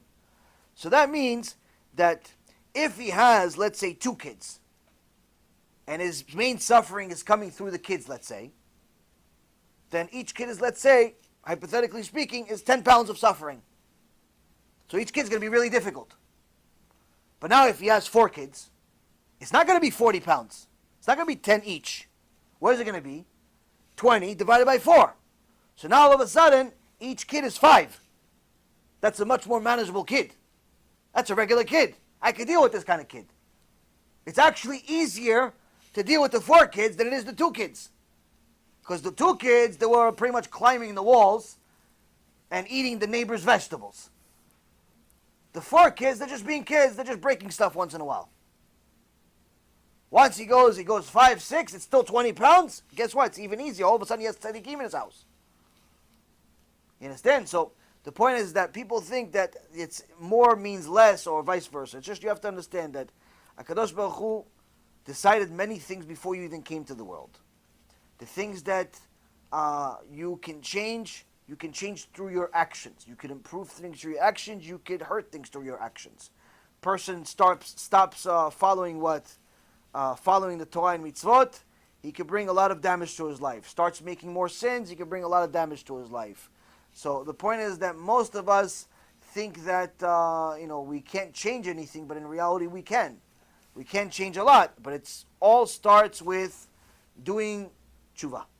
All of it. Doesn't matter how you started your life. It doesn't even actually matter where you are right now.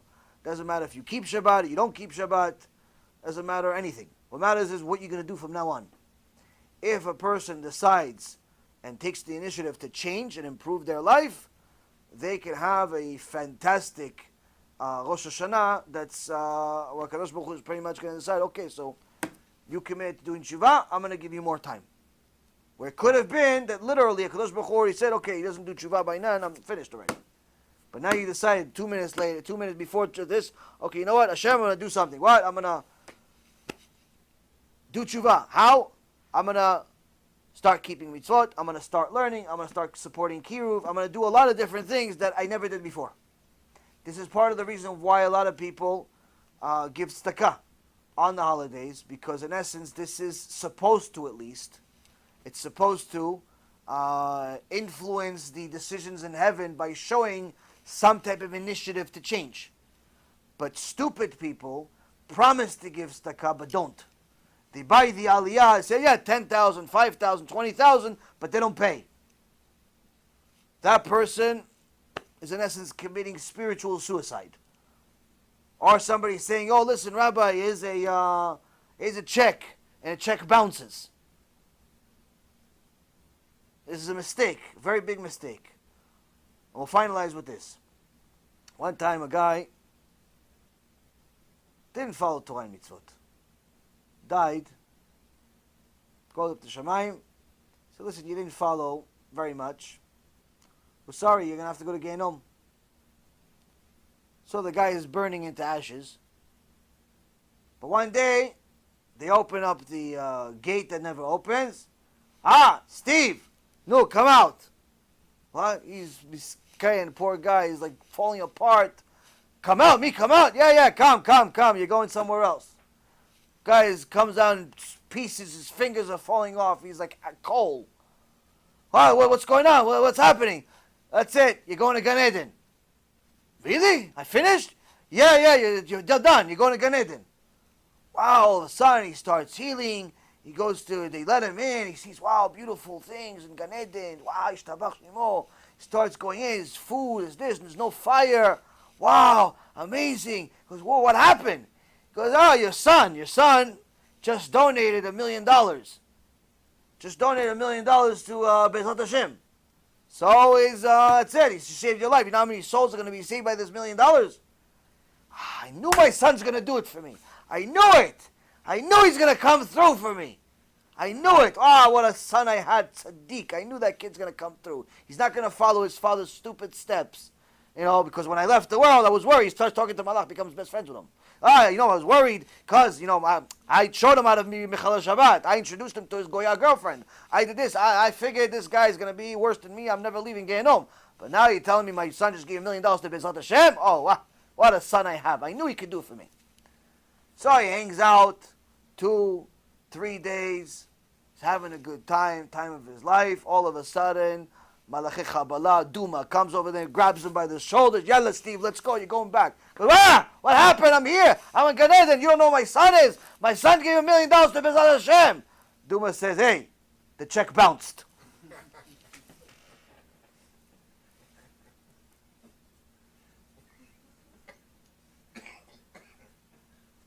Now, even though it's a joke, it actually happened. I had a guy give me a check, and you get the usual Chazaku Baruch once in a while. You get a text message, thank you, Chazaku Baruch, Hashem bless you, and a check bounced. Not $1 million, a few $100. It ended up costing us like $25. The bank charges you money. So I tell the guy, listen, I don't know what happened with the financial, but at least give me the $25 so it doesn't cost us money. We're losing money because of this. MIA, missing in action. One time I saw him. I said, listen, you remember I sent you a bunch of messages, this, that. Can you just give the 20? Forget the money that you gave. You don't have, no problem. But at least the $20, so at least it's not considered as if you stole. It's not considered as if you stole from a place of holiness, a place that does kiruv. You can't mess with that. It's like messing with the Bet HaMikdash. Crazy to do that. So, no, do it. No, I have to pay for him. Why? I don't want to go to Gehenom, miskin. He says, machul lecha, miskin. Crazy people. Yalla. Anything else? Yes. About this concept just introduced right now, because you had to forgive him because of what he probably even realize that. So you have to forgive him, to listen, so he doesn't have to. Okay. Now, especially in this time where we're trying to repent. Okay. How does that happen? Let's say you unintentionally, or someone think you kind of did something to them. Okay. Or you did it, you didn't know then, and you know now, and you're trying to reach, but that person is not, is not at that level, is still holding, is not, letting you go. Forgiveness. Yeah. Forgiveness is a important thing if a person is alive. He's a regular person, and you did bad by him. If you took money from him, you have to give it back, simply. But if it's something like you insulted him, you hurt him in some way, or you hurt her in some way, then you have to try to ask for their forgiveness 3 times. 3 times. If they do not forgive you after 3 times, you fulfilled your obligation. You're okay. You did your job, you asked for forgiveness, they don't want to forgive you, there's nothing you can do about it. You did it 3 times. 3 times, you've humbled yourself and asked for forgiveness, but not the type of forgiveness where you go to the guy, he's like, hey, listen, I'm sorry about what happened, but you were wrong too. That's not saying I'm sorry. Listen, you know what happened? It's my bad. I'm sorry about it. But by the way, you're not exactly so right yourself. That's not asking I'm sorry. That's, in essence, you're just starting the argument, even making it even worse. Saying I'm sorry means, listen, I'm really sorry. I was wrong. Even though you were right. Even though you were thinking you're right. Whatever it is. I'm sorry. My bad. I did bad. I'm wrong. Oh, no, it wasn't. No, it was. It was. No, it was. I'm sorry. I'm wrong. Yeah, I'm sorry. I love you. Please forgive me. Sorry means, in essence, you have to pretty much remove your pride and say, I'm sorry, you were wrong. Even if you weren't 100%, you're wrong. That's I'm sorry. You try to do that 3 times.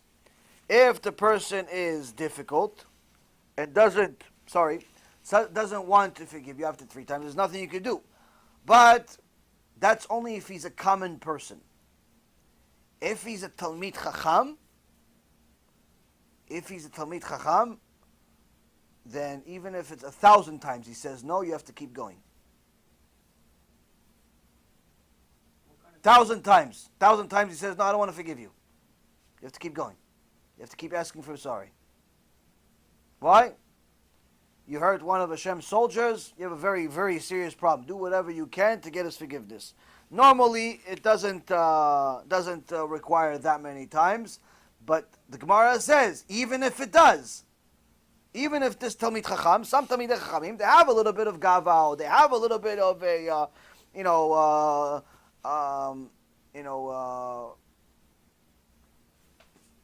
anger in them, fire in them, that they don't want to forgive you. And there actually is a Gemara in Masechet Yoma that says that if somebody, Talmid Chacham, somebody goes against them, and he doesn't take revenge, he's not Talmid Chacham. If somebody took advantage of him because of money, then they forgive him. But if somebody embarrassed him in public, said, don't let it go. Actually says in the Gemara, don't let it go. Take revenge. Not yourself. If something happens to him in the world, let it happen. Why? Because when he went against Talmid Chacham, he went against the Torah. It's not about the Talmid Chacham himself. It's the Torah that he represents.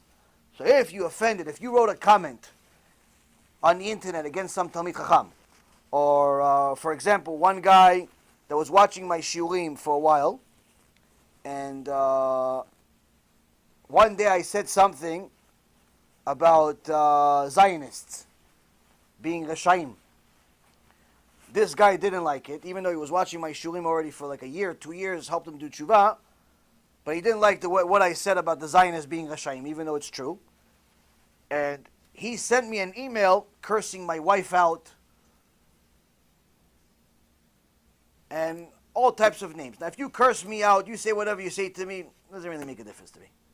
You've mentioned my wife into it, you mentioned my kid, you mentioned anything about it, most likely if you die a strange death, I'm going to laugh. Why? What does she have to do with it? What does she have to do with it? What did she do to you? So a person like this, most likely, even if he apologizes 1,000 times, most likely won't accept it. Why? You crossed the line. You want to curse me out, you want to insult me, you don't like what I said, you don't agree with me, no problem. But why'd you cross the line? Why'd you go there? So everybody's got that line. Everybody's got that line. Everybody's got a line. Don't cross that line. Sometimes people cross the line. So, it depends. Does that mean that that person not forgiving means that they're bad? No, it doesn't mean that they're bad. It means you crossed the line. You crossed the line. There's something, but that's assuming again that's it's normal under normal circumstances. Either way, it's a person that went against Talmid Chacham. They made a comment on the internet. They said lashon hara. They caused the lecture to be canceled. Things like that. They have to do everything possible to get forgiveness. Now everybody knows the book Sharei Tshuva by Rabbi Yaron, written almost 800 years ago. What very few people don't know is that the entire book, which is one of the most important Musar books ever written since the history of the world, that book is very deep. It's something, mamash, he must have written it with some level of Ruach HaKodesh. He was one of the Talmidim of the Ramban, I believe. But anyway, Rabbi Yaron was one of the people that went against the Rambam.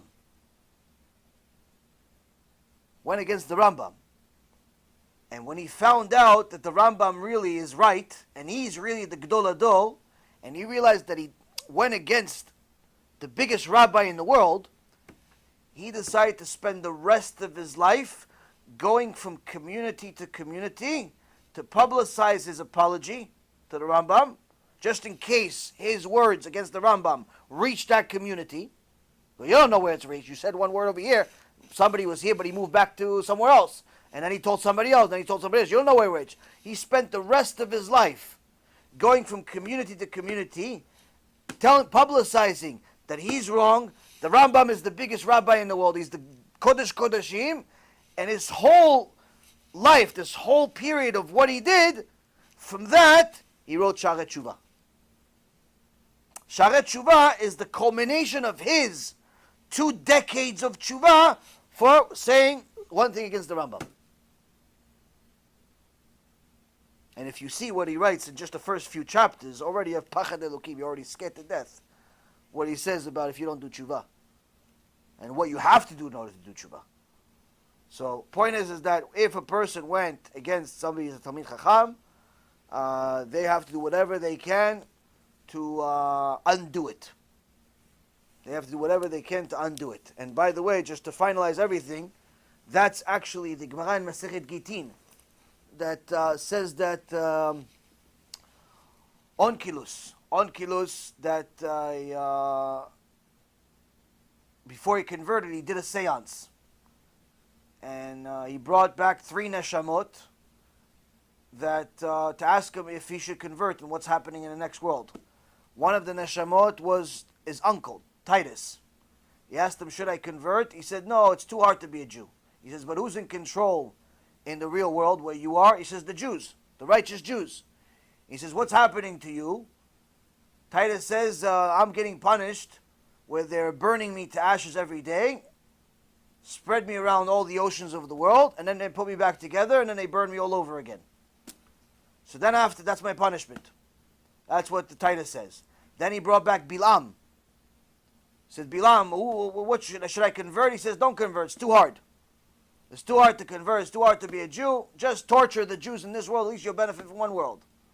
He says, but who runs the world over there? Who benefits over there? He goes, the righteous Jews. Says, where are you? He goes, oh, I'm being boiled every day in semen. They're boiling me in semen. Why? Because I wasted seed with my donkey. So then he brought back Jesus. And he asked Jesus, should I convert? He says, yes. Should convert. He goes, who runs the world over there? He goes, the righteous Jews. The righteous Jews are the ones that benefit on top in the real world. And he says to him, so where are you? He says, I am in the 7th level of Gehenom, and they're boiling me in feces every day. He says, how come? He says, because I went against Talmidei Chachamim. I went against the rabbis. My punishment is eternity.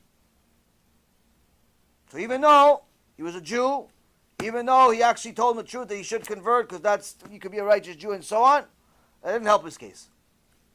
Why? He went against Talmidei Chachamim. That's the whole thing with him.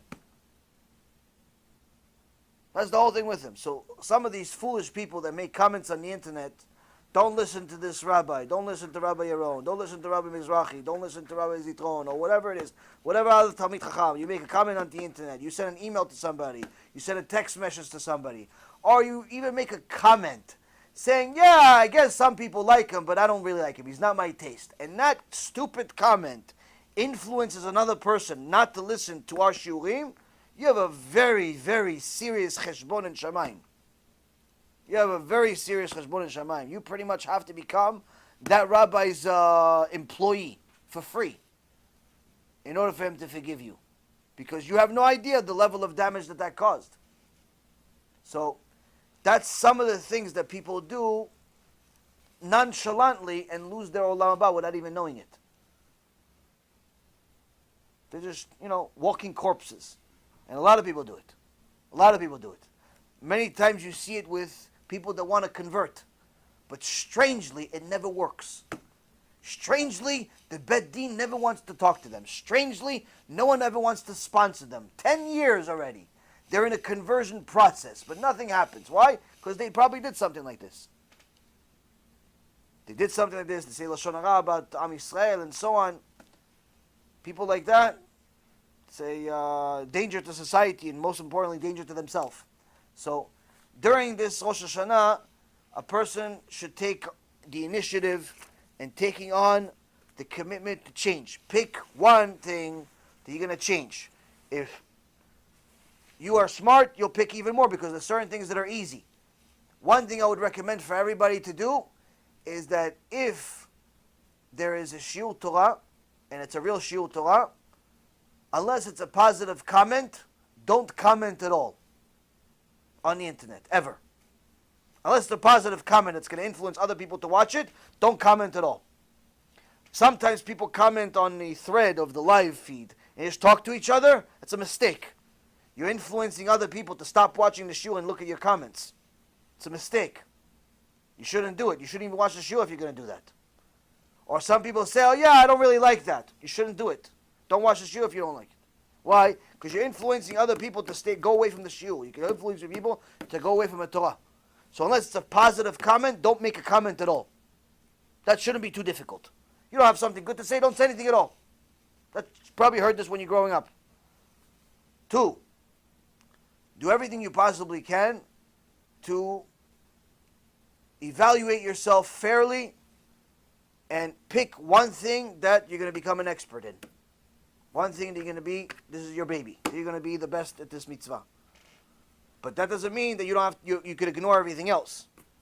All the other things that are obvious that you're doing that you know is wrong, already commit to Hashem. I'm going to work on them. I'm going to do something about them to fix them.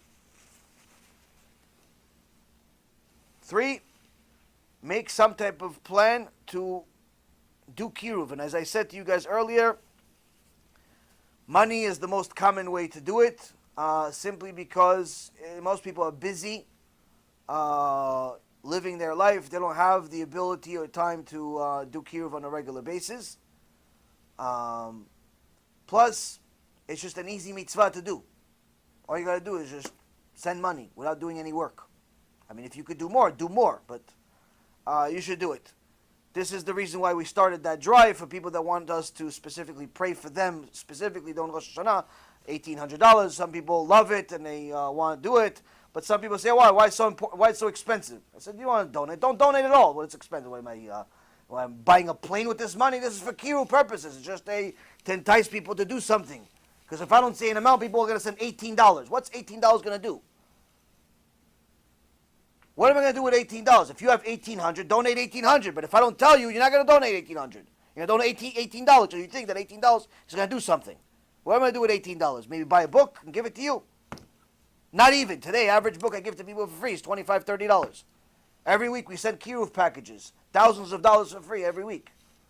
People think, okay, $18. If that's all you have, I want it. That's the best tzedakah in the world. But if you have $1,800 to give, but you'll give only $18, you're not helping yourself. If you have, you have. But some people don't have. So we said, okay, payment plan, $150 a month. 12 months, it's $1,800. It's not the biggest deal in the world. You don't have it, you don't have it. But if you have it, you should give it. Why? Because at least you're going to do something with your money. And especially now that people are donating anyway. People say, yeah, but I give. Listen, somebody came to the Chafetz Chaim. He said, for the Rav, I'm giving this money on bracha. Chafetz Chaim wasn't exactly impressed with the guy. He says, it's not enough. For the Rav, it's a lot of money. Yeah, it's not enough. For the Rabbi, all the $30,000, a lot of money. Yeah, it's not enough. It's not enough. How does the Rav know $30,000 not enough? He says, let's do a fair accounting of your calculations, your own finances. What do you do? No, Kvod Rav, I give a lot of tzedakah. I give a lot to all these different places. Okay, so let's do the accounting. However much you make and what you spend. They did an accounting. The guy gave the accounting, and to his surprise, he realized that he spends more money on window treatment than he does on Torah. He never knew it. He thought that he buys 30,000 here, 20,000 there. He figured that he funds a lot of Torah because it's a lot of money.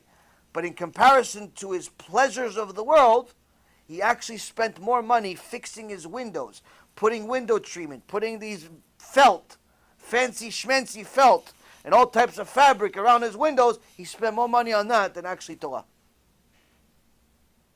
But he never thought about it because he figured he spent 30,000 here, 40,000 here. It looks like a big number. It is a big number, but not relatively speaking. Most people think that they give a lot more than they do.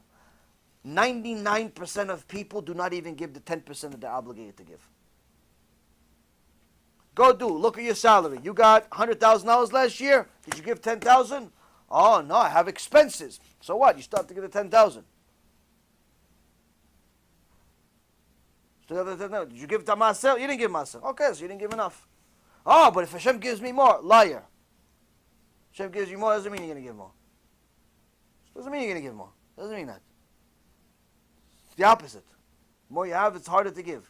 So every person has to evaluate how much zakah they're really giving. If you're not giving Masel, you're nowhere near giving enough. If you make a lot of money, you should give a lot more than Masel.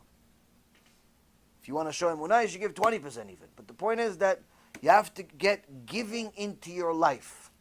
Giving needs to be as a significant part of your life.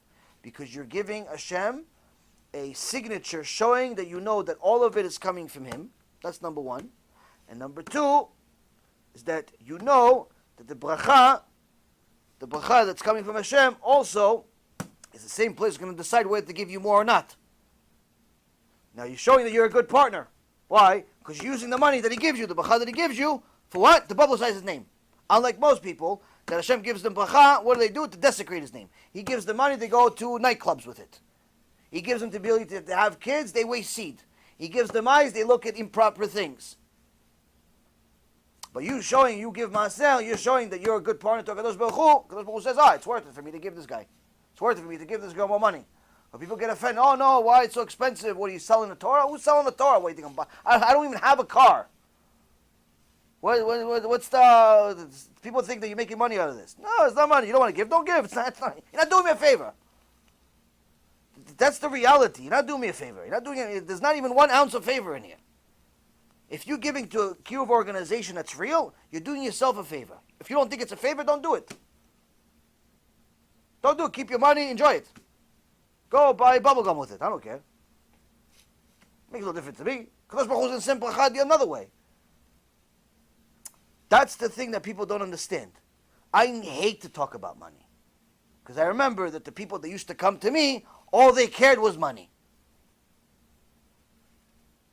They never cared about me doing tshuva.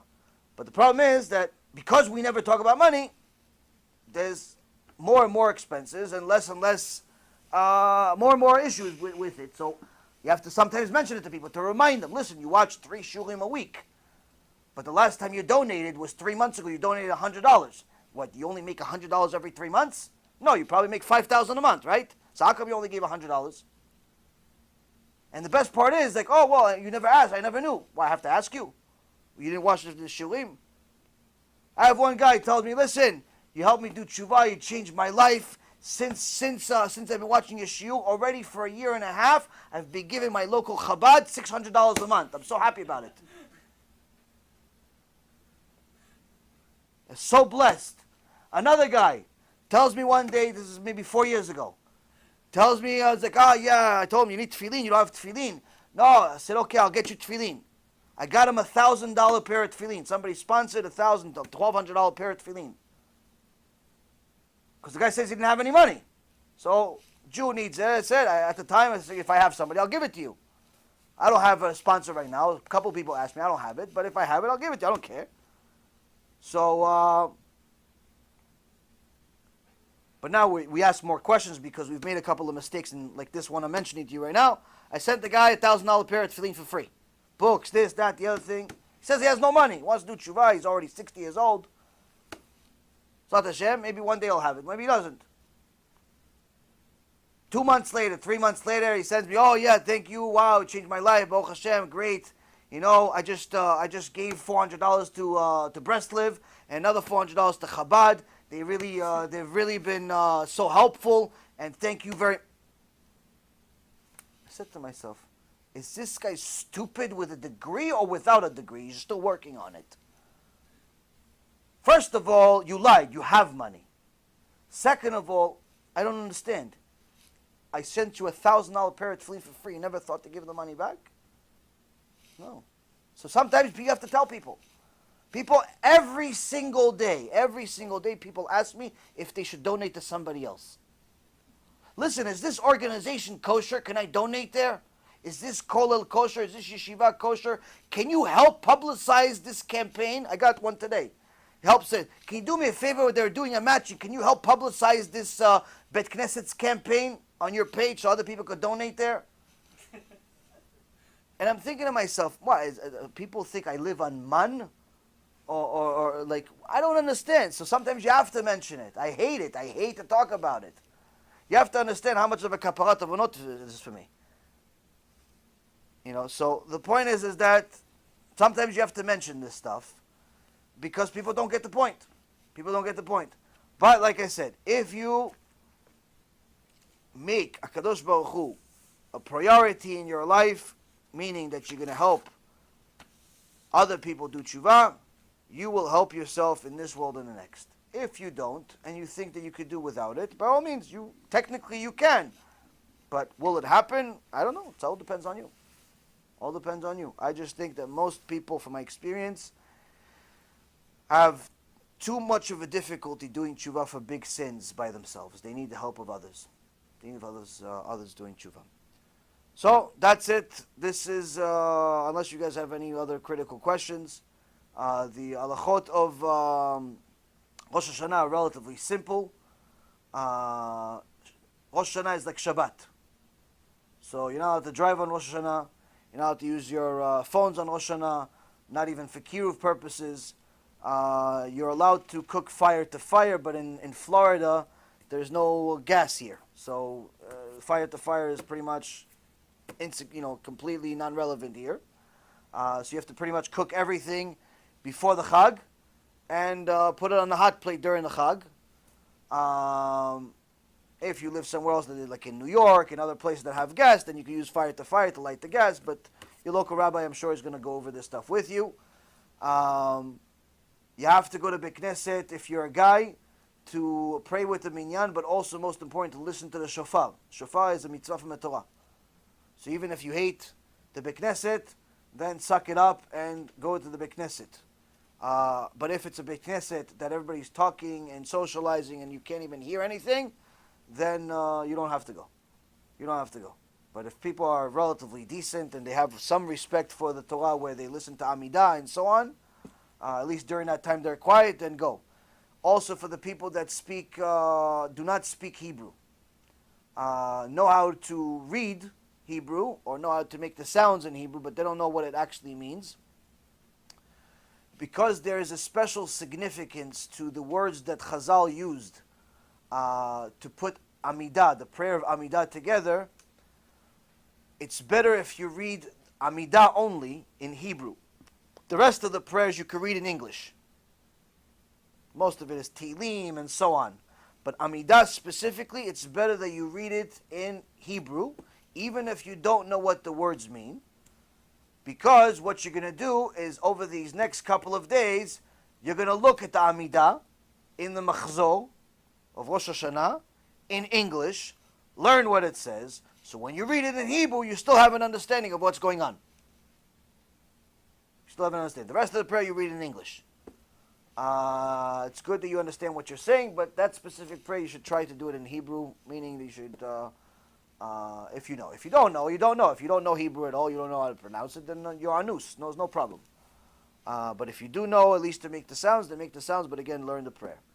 On the eve of Rosh Hashanah, make sure to have a festive meal. All of the ta'amim, whether it's the rimon, the pomegranate, or the different fruits that are used, there's no specific obligation to use any one over the other. They're all customs.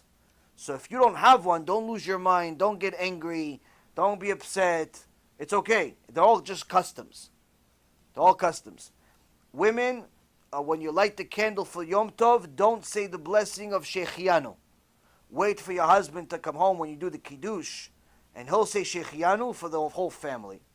The second day of Rosh Hashanah, you cannot say Shechianu on the Kiddush, so it's good to get a fruit that you haven't eaten in the last year, a new fruit, and say Shechianu on the fruit.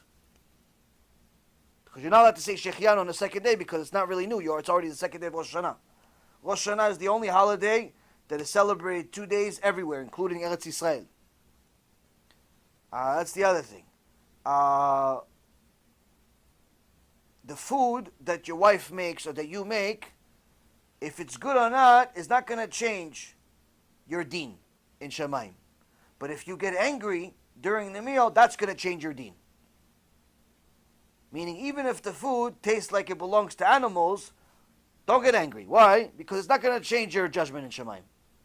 But if you get angry at your wife, or you insult whoever cooked the food, that's going to change your deen.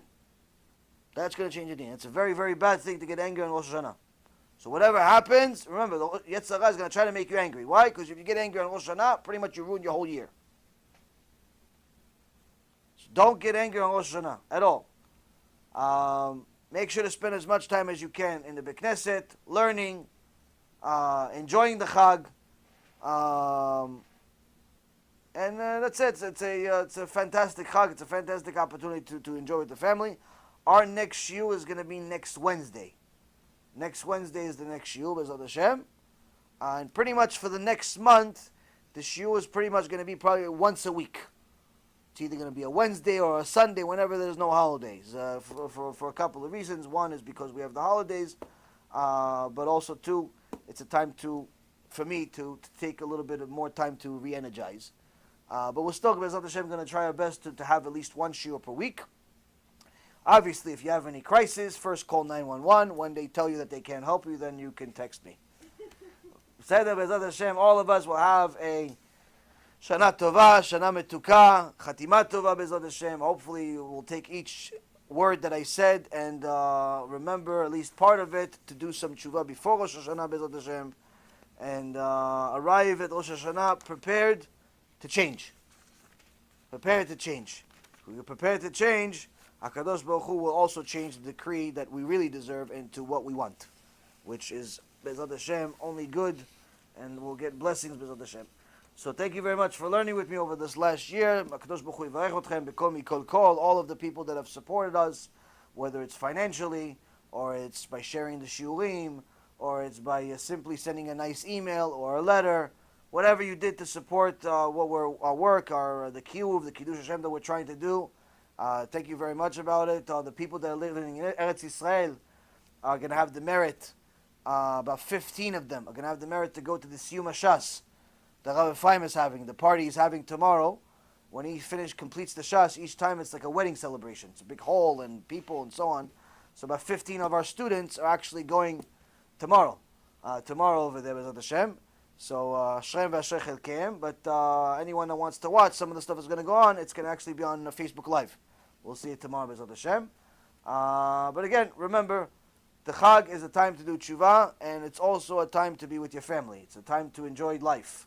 Not a time to worry about work and money and all these other things that you worry about the rest of the week. And then, B'ezrat Hashem, next week, we'll start talking about Yom Kippur and some of the other things. Baruch Adonai Le'olam. Amen ve'amen.